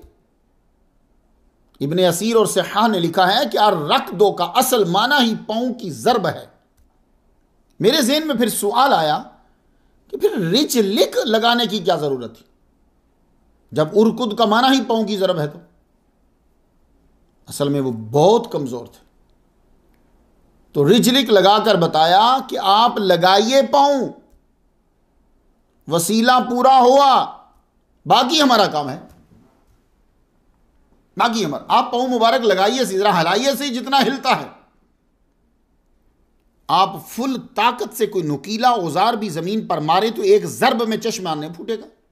सुबहान अल्लाह। इस्माईल अलैहिस्सलाम की एड़ी का जोर दूध पीने की उम्र में, और अय्यूब अलैहिस्सलाम के पांव का जोर 7 साल की बीमारी के बाद। पांव हिलाया ही होगा, और आप खड़े तो हैं नहीं है, आप तो बैठे हुए हैं। अल्लाह ने पानी का चश्मा जारी फरमा दिया। हाजा है यहां, हाजाने नहीं है। मालूमा एक चश्मा था, आपके पांव मुबारक की लमस से एक चश्मा निकला। शुरू में ठंडा था, नहाने का हुक्म दिया, फिर गर्म हो गया यानी नॉर्मल हालत में तो पीने का हुक्म दिया। यही वजह है कि बारिदुन जो है ये मुगतसलुन के साथ है, मुगतसलुन व शराबुन बारिदुन नहीं है, यानी बारिदुन इनके बाद नहीं, मुगतसलुन बारिदुन है व शराबुन है। वजह यह कि नहाने के लिए तो ठंडा पानी फायदेमंद है, मगर पीने के लिए ठंडा पानी फायदेमंद नहीं, नुकसानदेह है। और कई लोगों ने दिमाग इस्तेमाल करते हुए यह कहा कि वो गंधक उसके अंदर बहुत ज़्यादा मिकदार में थी। बिल्कुल सही हो सकता है। क्यों? इसलिए कि 6 माह के अंदर इंसान की बॉडी को 100 मिलीग्राम चाहिए होती है फास्फोरस, गंधक। लेकिन ज़रूरी नहीं कि ज़ाहरी असबाब ही ढूंढे जाए तो बात मुकम्मल होगी। कहीं रहमत, कुदरत, माफौकुल फितरत भी काम होते हैं। वाह या अल्लाह, आपकी इनायत। आपके बंदों के अजसाम के अज़ा से मस हुआ पानी कैंसर से इलाज बन जाता है, खुद उनका अपना क्या मकाम होगा। इस आयत से यह भी वाज़ेह हो गया कि आपको कोई शदीद जिल्दी आर्जा था, तभी तो नहाने का हुक्म दिया। वरना मैं आपको बता चुका हूं कि अंबिया तो तहारत का हमसे ज़्यादा ख्याल रखते हैं। तफसीर बागावी में है, फज़ाहा व कुल्लु दाइन काना बिज़ाहिर ही, नहाते ही वो तमाम जिल्दी बीमारियां जो जाहिर थी गायब होगी। डॉक्टर बैटमैन गिलीच ने कहा है, इसका एक इंटरव्यू था। ये कहते हैं कि बड़ी बड़ी बीमारियों का इलाज साफ पानी के अंदर है। मुसलमानों, तुम्हें एक एक आयत के अंदर नोबेल प्राइज मज़ामीन जो हैं उनकी निशानदेही कर देगी एक एक आयत के अंदर। अब तहकीक करेंगे तो मेरी बात की जरूर तस्दीक करेंगे। एक एक आयत के अंदर नोबेल प्राइज तहकीक जो है, लेकिन वो हमारी तवज्जो नहीं होती। अल वसीत में अलामा तंतावी ने लिखा कि फज़ाला अन बदन ही कुल्लु मरज़िन असाबहु बिइज़्निल्लाह, अल्लाह के हुक्म से जो उनके जिस्म पे बीमारी आई थी वो सब दूर हो गई। आपने जो ही शावर गुस्ल किया और पिया पानी, उसी वक्त शिफा हो गई, उसी वक्त। ये नहीं है वैसे 7 दिन में दवाई असर करती है, इसलिए आपको डॉक्टर 7 दिन की दवाई देता है, 7 दिन तक तो बीमारी रहती। लेकिन यहां जो है 7 साल तक आप जिस बीमारी में मुब्तला है कि आजमाइश है, उसी वक्त दूर। आप कहेंगे तू ये किस बेस पे कह रहा है? सुनिए, कुरान मजीद ने यह कहा फ़कशफ़ना मा बिही मिन दुर्रिन, सूरह अंबिया आयत नंबर 84 से है। तो ये जो फ़कशफ़ना है ना, फ़कशफ़ना, ये कश्फ का माना है इधर अमल किया उधर बीमारी दूर। ये फ़कशफ़ना ने बताया। इब्ने अब्बास रज़ियल्लाहु अन्हु फरमाते हैं कि शिफा के बाद आपको जन्नती लिबास दिया गया, आप पहनकर एक तरफ होकर बैठ गए। आपकी ज़ोजा आई तो पहचान ना पाई, मालूम है कि कुछ तब्दीली हुई है। वरना जैसे भी कपड़े पहने हो, बीवी को अपना खामद नहीं भूलता, लेकिन वो 7 साल से कोई अलग स्किन देख रही थी, 7 साल के बाद एक अलग स्किन नजर आ रही है, जिससे भी मालूम हुआ कि कोई जल्दी बीमारी थी, तभी तो पहचान नहीं पाई। पूछती हैं आपने यहां मेरे खामद को देखा, कमजोर जिस्म था, बीमार थे। वो बोले दिखते कैसे थे? आपको ना कुछ आवाज जानी पहचानी लगी, यूं फरमाने लगी कि तंदुरुस्त होते तो आप जैसे ही दिखते। आप मुस्कुराए, फरमाया मैं ही हूं। हैरान होगी, पास बिठा के आपने सारा माजरा सुनाया। जिस जगह आपने एड़ी मुबारक मारी थी और वो चश्मा निकला था, वहां मैं गया, वुजू भी किया मैंने उस पानी से, और पानी पिया भी, और दुआ भी मांगी अल्लाह से, सबके लिए, अपने लिए भी। नहीं सरकार, ठीक है। वो तो कोई रास्ता मतलब कोई नहीं, रास्ते मालूम भी चली लटक के चश्मा है किस साइड से? थले। अच्छा तो थले है, सिकड़ा रास्ता। जी बनाया था ताकि वो पानी मतलब सेफ लगे, पानी लेकर बाहर निकलना रहता है, जानवर आके पीते रहते हैं उन्हें। अच्छा, फालतू पानी निकलना चश्मे में बड़ी स्पीड में पानी आ रहा है लम्हा। नहीं वो इस वास्ते में कैसी थोड़ा कि वो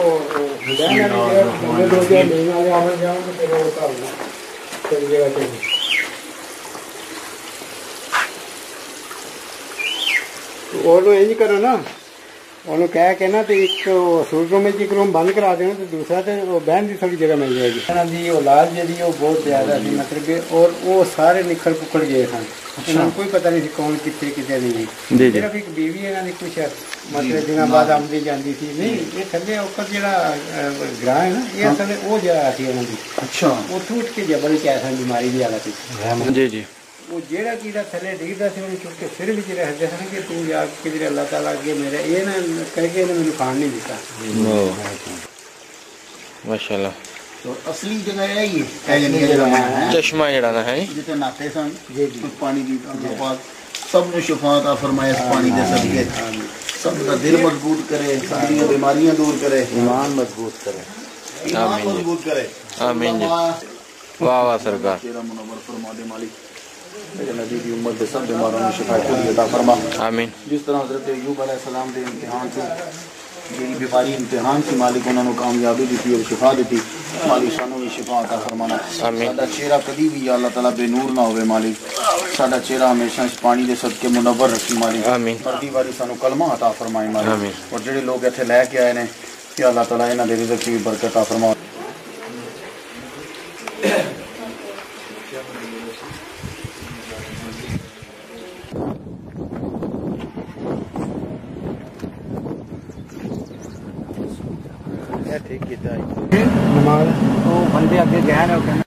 कर ली इजाजत। हाँ, मुस्नद इमाम अहमद में है कि हज़रत अबू हुरैरा रज़ियल्लाहु तआला अन्हु से रिवायत है कि हुज़ूर सल्लल्लाहु अलैहि वसल्लम ने फरमाया कि हज़रत अय्यूब अलैहिस्सलाम जब गुस्ल फरमा रहे थे तो उन पर सोने की टिड्डियों का गोल बरसना शुरू हो गया। देख रहे हैं अब आप देखते जाइए जरा, सब्र का नतीजा देख, सोने की टिड्डियों के गोल बरसने लग गए। तो मालूम हुआ कि जहां पानी का चश्मा पैदा हुआ वहां ही गुस्ल किया और वहीं सोने की बारिश हुई, गोल्ड की। आपकी ज़ोजा मुबारका अच्छे खानदान से थी, उन्होंने हक अदा किया। अल्लाह ताला ऐसी अज़वाज को सिला जरूर देता है, उनके छोटे से अमल से उन्हें जन्नत अता फरमा देता है। अल्लाह ने अय्यूब अलैहिस्सलाम के साथ साथ उनकी भी जवानी और खूबसूरती में इजाफा कर दिया। 7 साल इतनी परेशानी में गुजर गया, कर कर के सफर, खुराक कुछ नहीं। अल्लाह ने दोनों को नई जवानी, दोनों को खूबसूरती फिर से अता कर दी।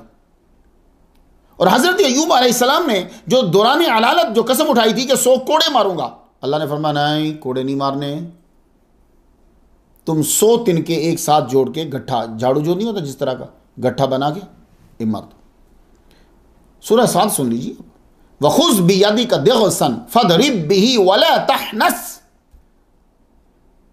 हाय हाय हाय, अल्लाह देखो कितना ख्याल रखता है औरतों का। अल्लाह कहते हैं जी औरतों पे बड़ा जुल्म होता है इस्लाम में, इस्लाम बड़ा कैद करता है। लो, खामद ने कसम उठाई थी कि मैं तुम्हें 100 कोड़े मारूंगा। जनाब 10 कोड़े पे औरत मर जाती है, 100 कोड़े की कसम उठा ली। रब को कितना ख्याल है, नहीं नेक बीवी है, आप तिनके ले लो, तिनके वो जो झाड़ू में होते हैं, वो 100 जो हैं, कसम नहीं तोड़नी तो लगा दो, लो एक ऐसे लगा, क्या होता, कुछ भी नहीं हो। कितना ख्याल है औरत का। अब शिफा मिल, जवानी, दौलत सब मिल गई। अल्लाह ताला ने आपको 26 बेटे अता फरमाए। ये आप अगली जिंदगी की बात करने लगा हूं। बेहतरीन अफजल बेटा बीबी रहमा से अता किया, जिन्हें दुनिया आज हजरत जुल्किफ्ल अलैहिस्सलाम के नाम से जानती है। 168 नंबर, अगला बयान मेरा उन्हीं के ऊपर है। जिस औरत ने अपने खामद की इज्जत की, टॉप का बेटा दिया, हजरत जुल्किफ्ल अलैहिस्सलाम। सब्र का नतीजा देख लिया आपने। जो अल्लाह ने लिया था वो सब बढ़ाकर पलटा दिया अपनी रहमत के सदके। ये जो इनाम उनको मिल रहे हैं ना, तो अल्लाह ताला ने खुद ही वजह बता दी कि क्या सिफात थी उनके अंदर। इन्ना वजदनाहु साबिरा, हमने उनको साबिर पाया।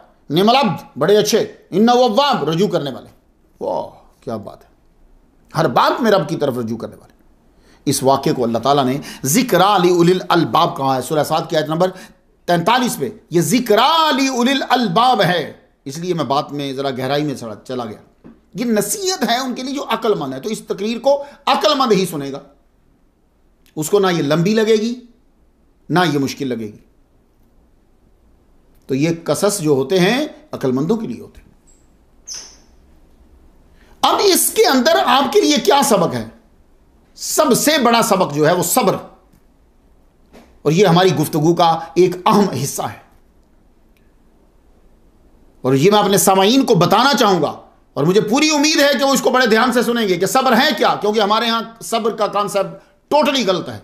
आमतौर पर यह समझा जाता है सब्र का माना कि कोई गालियां दे, थप्पड़ मारे, पैसे छीन के ले जाए, आप चुप होकर बैठ जाओ, ये बताया जाता है हमें। आज कुरान और हदीस की रोशनी में आपको आगाह करूंगा कि सब्र कहां किस माना में इस्तेमाल हुआ। सब्र का माना, अब गौर से सुनिए, अपने मकसद के हुसूल के लिए डटे रहना, ताकत, एहसास या अमल को राह में हायल ना होने देना, उसको क्रॉस करके मकसद के हुसूल के लिए आगे बढ़ जाना। तो मतलब यह हुआ कि सब्र का माना असल में है डट जाना, हिदायत के ऊपर डट जाना, सही चीज के ऊपर डटना। अब मैं आपको मिसाल देना चाहूंगा।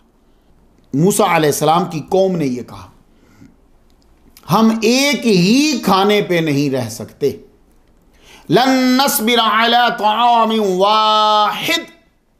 अब देखें सब्र का माना क्या, डटे रहे। भाई हम एक खाने पर नहीं डट सकते कि यही बार बार खाते रहे।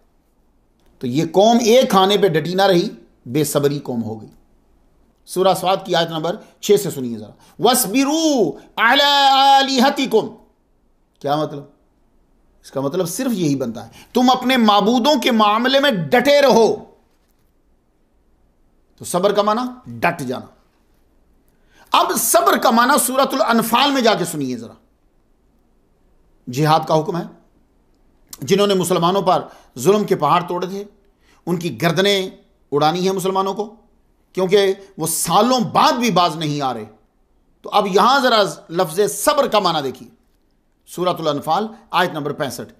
यकुम मिनकुम इशरूना साबिरूना यगलिबू मियातैन। अगर तुम में से 20 बंदे सब्र करने वाले हों तो वो गालिब आ जाएंगे 200 के ऊपर। अब इसका तर्जमा जो हमारे यहां मशहूर है वो करोगे कि अगर 20 बंदे तुम में से मार खाते रहें, गालियां खाते रहें, चुप करके बैठे रहें, कोई उनके बराबर में ना आए तो वो 200 पे गालिब आ जाएंगे, ये तर्जमा करोगे? नहीं। इसका मतलब है अगर तुम में से 20 आदमी अपने मकसद पर डटे रहे, 20 सहाबी मकसद के लिए डटे रहे, तो 200 कातिलों पर गालिब आ जाएंगे। तो मालूम हुआ सब्र का माना यह नहीं है कि बेकस और बेबस होकर बैठे रहे। कुरान पढ़ने के बाद मालूम होगा कि सब्र का माना है मकसद के हुसूल के लिए हर हाल में डटे रहना,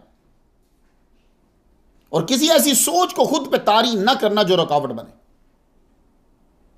तो ये जो मैं चीज़ें आपको बता रहा हूँ ना, ये आप तन्हाई में कभी बैठेंगे, एकदम से सुनने से याद नहीं आती, ना समझ, बाज़ को समझ में भी नहीं आती।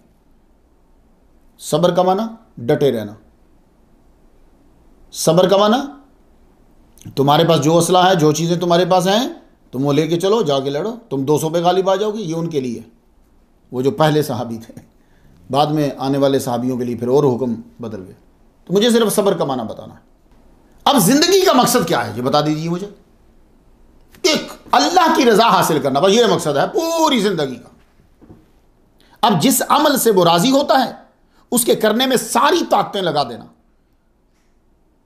रुकावटें हटा देने का नाम ही सब्र है। हर मुजाहिद जो है वो साबिर है, जो भी फौजी है ना वो साबिर है। ट्रेनिंग ली,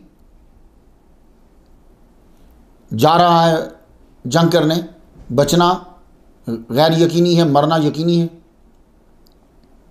हिफाजत दीन और मिल्लत ये उसका मकसद है, साबिर है ये भी। यहां भी सब्र होगा जो वो काम करे। हर तालिब इल्म जो है वो साबिर है, वो भी सब्र कर रहा है। पूरा साल क्लासेस अटेंड करता है, हर दिन का सबक याद करता है, हर बुरे अमल से बचता है, उस्ताद की इज्जत करता है, साबिर है। क्यों? नींद कुर्बान कर रहा है, खेल कूद को छोड़ रहा है, भूख तक बर्दाश्त कर रहा है, कुरान और हदीस का इल्म मुझे आ जाए, ये उसका मकसद है कि अल्लाह राजी हो जाए। ये भी सब्र है। देख लीजिए कि सब्र कहां कहां क्या इस्तेमाल हो। हमारे यहां सब्र यही है, बस अगला मार जाए तुम्हें, गालियां दे जाए, हालांकि ये सब्र का मफहूम है ही नहीं है। हर नमाजी साबिर है जिसने वक्त पे नमाज फजर और इशा अदा की, मीठी नींद कुर्बान कर दी, थकावट की परवाह नहीं की, नरम गरम बिस्तर को छोड़ दिया उसने और नमाज मस्जिद में जाकर पढ़ी कि अल्लाह राजी हो जाए। ये साबिर है। ये सारा प्रोसेस सब्र में आ रहा है। हर हाजी साबिर है, सफर की सऊबतें बर्दाश्त की उसने, पैसे खर्च करता है, घर से दूर रहता है, अल्लाह की रजा मिल जाए, साबिर है ये। हर सच्चा आलिम दीन, इमाम मस्जिद जो है वो साबिर है। सारी जिंदगी हर एक की बातें सुनता रहता है, हैंड टू माउथ जिंदगी गुजारता है। जिसकी बीवी नहीं सुनती उसकी भी ये सुनता है मस्जिद के अंदर। ईद वाले दिन भी छुट्टी नहीं करता, मरते दम तक मुताला करता रहता है, साबिर है ये मिसालें दी हैं आपको ताकि आपको सब्र का कुछ मफहूम समझ में आए और निकलो उससे जो तुमने ज़हन में डाला हुआ है कि ये सब्र है। हजरत अय्यूब अलैहिस्सलाम सैयदुस साबिरीन हैं। आप 24 घंटे की तकलीफ में 7 साल मुब्तला रहे, आप शुक्र अदा करने पे साबित कदम रहे और लफ्ज़ शिकायत तक ना लाए, हत्ता कि यह भी नहीं कहा कि मेरी बीमारी दूर कर दे। 7 साल बाद यह कहा मुझे बीमारी ने छू लिया है, तू बड़ा ज्यादा रहम करने वाला है सब रहम करने वालों में से। तो आपका मकसद क्या था जिंदगी का? अल्लाह राजी हो जाए, डटे रहे 7 साल तक। मालो याल खत्म हो गए, डटे रहे, कोई हरफ शिकायत ना लाए। अल्लाह ने भी फिर फरमा दिया निअमल अब्द, हाय हाय हाय इन्नहु अव्वाब। और क्या चाहिए यार? रब जिसे कह दे कि ये बंदा अच्छा है, उस्ताद जिसे कह दे कि मेरा शागिर्द जो है वो काबिल है, पीर जिसे कह दे कि ये मुरीद मेरा काबिल। अच्छा, एक बात बताना जरूरी समझता हूं कि सब्र का वो मफहूम जिसे बर्दाश्त कहते हैं वो किस वक्त से शुरू होता है जी। अब ये सब्र जो है ये तकलीफ के 5 दिन बाद शुरू होगा या उसी वक्त कब शुरू होगा, ये समझना सबके लिए बहुत जरूरी, क्योंकि अक्सर लोगों ने 6 दिन के बाद भी सब्र बोल देते हैं। अब जरा सुनिए, जिसका सवाब मिलेगा वो सब्र शुरू का किस टाइम पे होता है। मैं एक हदीस का मफहूम आपको सुनाने लगा हूं, तिरमिज़ी शरीफ बाबुल जनाइज में मिल जाएगी, जाके अल्फाज पढ़ लीजिएगा। हुजूर फरमा रहे हैं जिसके 3 लड़के या 3 लड़कियां जवानी में पहुंचने से पहले वफात पा गए, सब्र किया, दोज़ख से बचाने को मजबूत कला होंगे वो इसके। अबू ज़र बोले मेरे 2 लड़के फोत हुए, आपने फरमाया कला होने को 2 भी काफ़ी। उबई काब कहने लगे कि मेरा 1 फोत हो चुका है, फरमाया 1 भी कला हो सकता है, मगर ये कला तब होंगे जब मरने के साथ ही बर्दाश्त कर लिया गम को, ना चीखे ना चलाए ना कपड़े फाड़े। कुछ समझ आइए टाइम की। मतलब ये नहीं है कि किसी महबूब के खो जाने के बाद खूब चीखा, चिल्लाया, कपड़े फाड़े, बाल नोचे, अल्फाज बोले, ववैला किया और जब थक गया, चुप हो गया तो बोला मैंने सब्र किया है। असल में बात यह है कि आप ये जो इतने दिन रोए हो, अब आपके अंदर बर्दाश्त का मादा पैदा हो गया, जो बॉडी को नुकसान पहुंचाना था वो पहुंचा चुका बस। अक्सर लोग जो हैं वो किसी दुश्मन के बारे में जो जिसको वो अपना दुश्मन समझते हैं उसके बारे में हर बार इस्तेमाल कर देते हैं। जो नुकसान पहुंचाने की कोशिश होती है कर लेते हैं, जो जो वो कर सकते हैं वो कर लेते हैं, आखिर में कह देते हैं हमने तो जो अल्लाह पे छोड़ दिया। वो झूठ बोल रहा है। दूसरे के दिल के टुकड़े कर चुके, दूसरे को नुकसान पहुंचाने के, जलील करने के सारे हथियार इस्तेमाल कर चुके, थक हार कर बैठ गए, तो अब कहते जी मैंने सब्र किया। ये बर्दाश्त है, हार है, सब्र नहीं। तकलीफ पहुंचते ही बर्दाश्त करना ये बड़ा अजीम काम है। हजरत लुकमान अलैहिस्सलाम ने अपने बेटे से कहा था वस्बिर अला मा असाबका इन्न ज़ालिका मिन अज़्मिल उमूर। बुखारी शरीफ किताबुल जनाइज में है, इन्नमा सब्रु इंद सदमतिल ऊला। सब्र, बर्दाश्त वो है जो सदमे की इब्तदा में हो, 4 दिन के बाद जो कर रहे हो वो नहीं। मैं आपको एक बात समझाना चाह रहा हूं, 10-10 दिन रोने के बाद चुप करना सब्र नहीं होता। ओ जी उसको सब्र आ गया, नहीं आया। पहला सदमा, सदमे की इब्तदा के अंदर।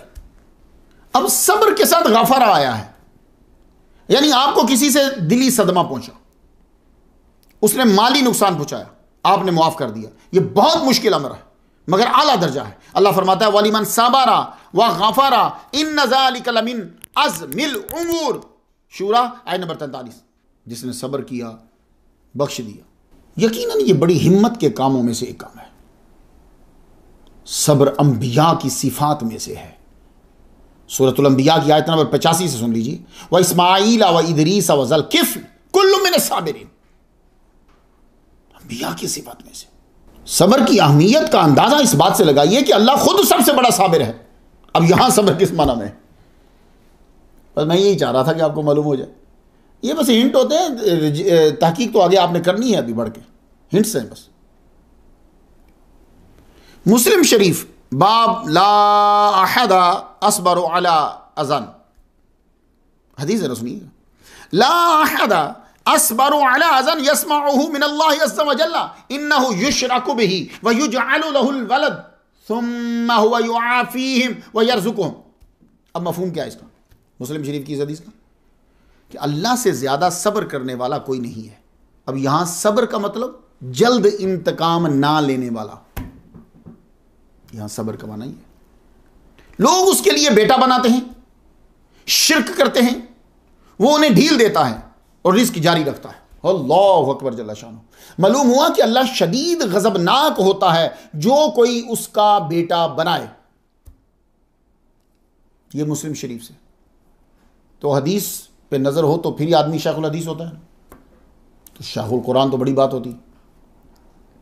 तो जब दोनों का जामे हो तो फिर शाहुल इस्लाम बनता है। अब यहां जरा देखिए कि अल्लाह शदीद गजबनाक होता है जो कोई उसका बेटा बनाए, मगर सजा जल्दी नहीं देता। अब आप सोचो कि जिन लोगों ने, मिस्री लोगों ने यह कह दिया कि हमारी मसाजिद में आकर ईसाई इबादत कर सकते हैं, उन्होंने कितना बड़ा जुल्म किया कि उन्होंने दावत दी इबादत करने की जो अल्लाह का बेटा बनाते हैं।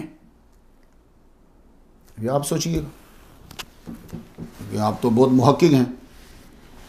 सब्र की अहमियत का अंदाजा इस बात से भी लगाओ कि अल्लाह ताला ने हुजूर सल्लल्लाहु अलैहि वसल्लम को हुक्म दिया फस्बिर कमा सबर उलुल अज़्मी मिनर रुसुल। बस है पैगंबर, आप ऐसे डटे रहो जैसे आली हिम्मत रसूल डटे रहे। इससे अहमियत का अंदाजा। छोटे छोटे मुखालफती असरात की परवाह किए बगैर बड़े मकसद के हसूल के लिए साबित कदम रहना, यह सब्र है। कुछ और मुख्तसर कर दूं, इंसान की तबीयत में खैर और शर अल्लाह ने दोनों रख दिए हैं। सारी जिंदगी खैर को गालिब रखने की कोशिश में लगे रहने का नाम सब्र है। आपको कभी तकरीर करनी पड़ जाए सब्र पे, तो ये जो आपको मैं हिंट्स दे रहा हूं ये सामने रखो, ताकि जहां जाके तकरीर करो या महफिल में बोलो उन्हें मालूम हो ये शख्स किसी आदमी की महफिल में बैठता है। सब्र में आप तनहा नहीं होते, अल्लाह की मईयत मिल जाती है आपको। इन्नल्लाह मअस साबिरीन, अल्लाह सब्र करने वालों के साथ है। अल्लाह की मोहब्बत मिल जाती है उस बंदे को। वल्लाहु युहिब्बुस साबिरीन, सूरह आल इमरान आयत नंबर 146। अल्लाह ताला मोहब्बत करता है सब्र करने वालों के साथ। सब्र रोशनी है, रोशनी। गुस्सा अंधेरा है। जब आदमी गुस्सा करता है आदमी की अकल पे पर्दा आ जाता है, अंधेरा छा जाता है। मुस्लिम शरीफ किताबु तहारा में तवील हदीस के बीच में एक लफ्ज आया है, वो क्या है?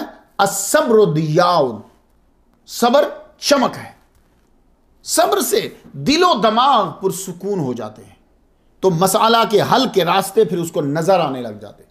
जिस तरह रोशनी में नजर आते हैं, इसी तरह फिर सब्र में उसकी सॉल्यूशन जो है उसे नजर आती है। यही तो इशारा था सूरह नहल की आयत नंबर 126 पे।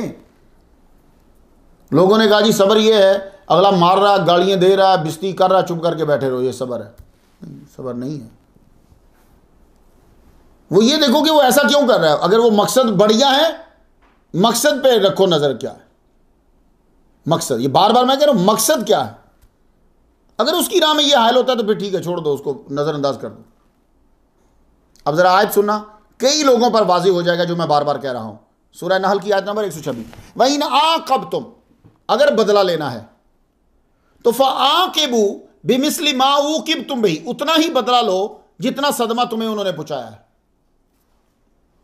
आप भी जाके तर्जुमा देख लेना, मैं इसका मफहूम बयान करूं।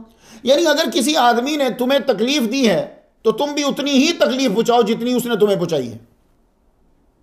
वाला इन सबरतुम लाहुव खैरुल लिस्साबिरीन, और अगर सब्र कर लो तो बेशक साबिरों के लिए यही बेहतर है। तो ये आयत जरूर देखिएगा इसे। अब आपने अपने मकसद की तरफ देखना कि मकसद कौन सा है,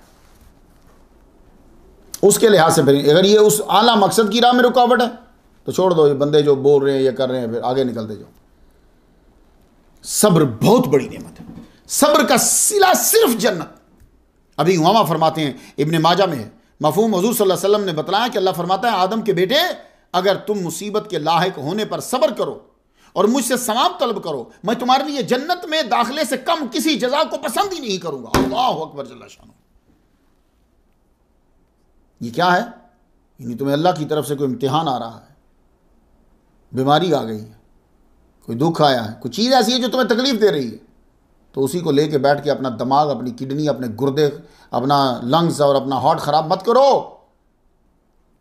ये दुनिया की चीज़ें आनी जानी है, असल मकसद पर डटे रहो। वो क्या है? अल्लाह की रज़ा का हुस्न। दुख मुसीबत पे सब्र बड़ा मुश्किल होता भाई, तो हल बता दिया, क्योंकि तवज्जो हटाना बड़ा ज़रूरी होता है। याद रखिए, जब आपको मुसीबत आती है ना, आपकी तवज्जो हटानी है। देखा हमारा इस्लाम, वरना दिमाग तंग करता रहेगा।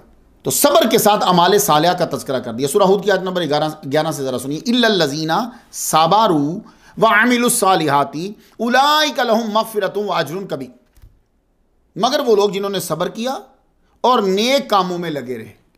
देखिए, सब्र नेक काम, या अय्युहल्लज़ीना आमनू इस्तईनु बिस्सब्रि वस्सलाह, नेक काम। तो ये जब सब्र करना है ना आपने, सब्र मतलब बर्दाश्त कर लिया उसी वक्त ही, अब उसके बाद ध्यान तो लगाना है। तो ध्यान अल्लाह से बढ़कर प्यार करने वाला, अल्लाह से बढ़कर खजाने रखने वाला, अल्लाह से बढ़कर ताकतवर कोई दुनिया में नहीं। ना तुम्हारा माँ, ना बाप, ना बच्चे, ना कोई। इधर तकलीफ आए उधर उधर जाओ, ध्यान उसी की तरफ लगा दो। इस सब्र की अहमियत को हर अक्लमंद साहिब इल्म ने अहम जाना और तलकीन की।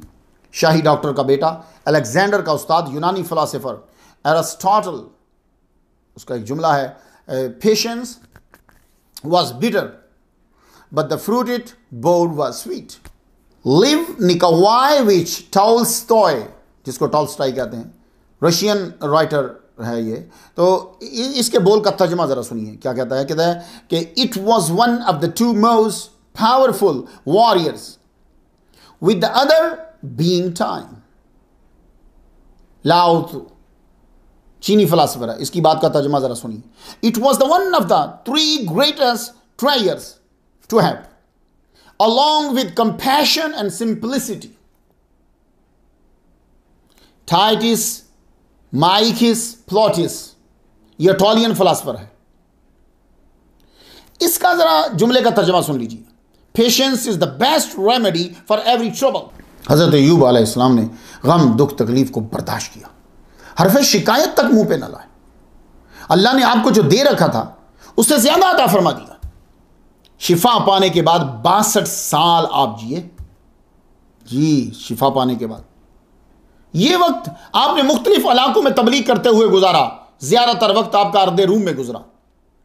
140 साल के बाद आपका बुलावा आ गया। आपकी कब्र मुबारक जिस जगह है वो आज ओमान के शहर सलाला के अंदर है। मैं उसकी ज़ियारत करके आया हूँ, वहाँ मैंने फातिहा पढ़ी। बहुत टूरिस्ट भी वहाँ आए हुए थे तो फातिहा पढ़ी। मैंने कहा चलो सबके सामने ही पढ़ दो। वहाँ के मुजाविर ने मुझे हज़रत अय्यूब अलैहिस्सलाम के कब्र मुबारक की चादर भी मुझे दी। वहाँ साथ ही जो है अंदर जा रहे हो तो लेफ़्ट साइड पे मस्जिद है, एक पुरानी सी है, 2 महराब हैं उसके अंदर। जब आप अंदर दाखिल होने लगते हैं तो उनके कदम मुबारक का निशान भी वहाँ है। अल्लाह बेहतर सब जानता है।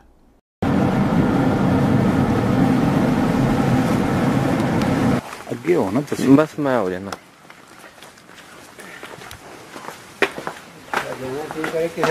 ठीक है फिर चलें क्या।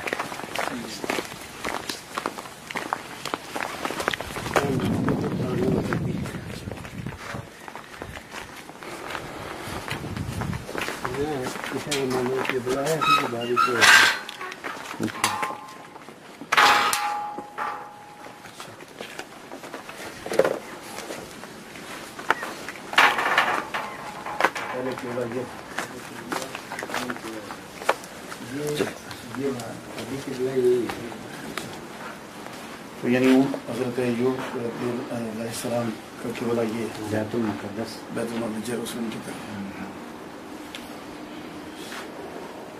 ये बैतुल मुक़द्दस की तरफ। ये अब हमारे खाना घर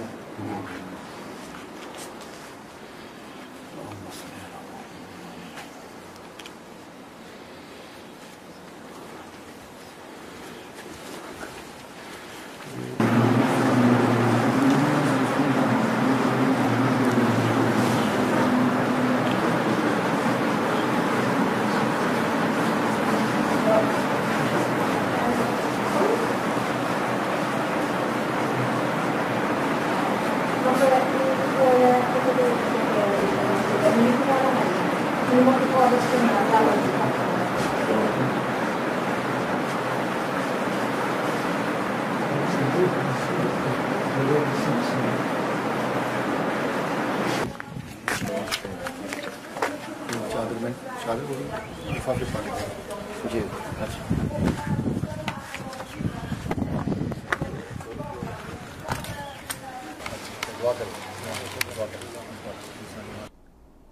आपकी स्टोरी जो है वो नसीहत है अक्लमंदों के लिए, सबक असबाक हैं इसके अंदर। तो अल्लाह ताला हमारी इस कोशिश को अपनी बारगाह में कबूल फरमाए। अल फातिहा।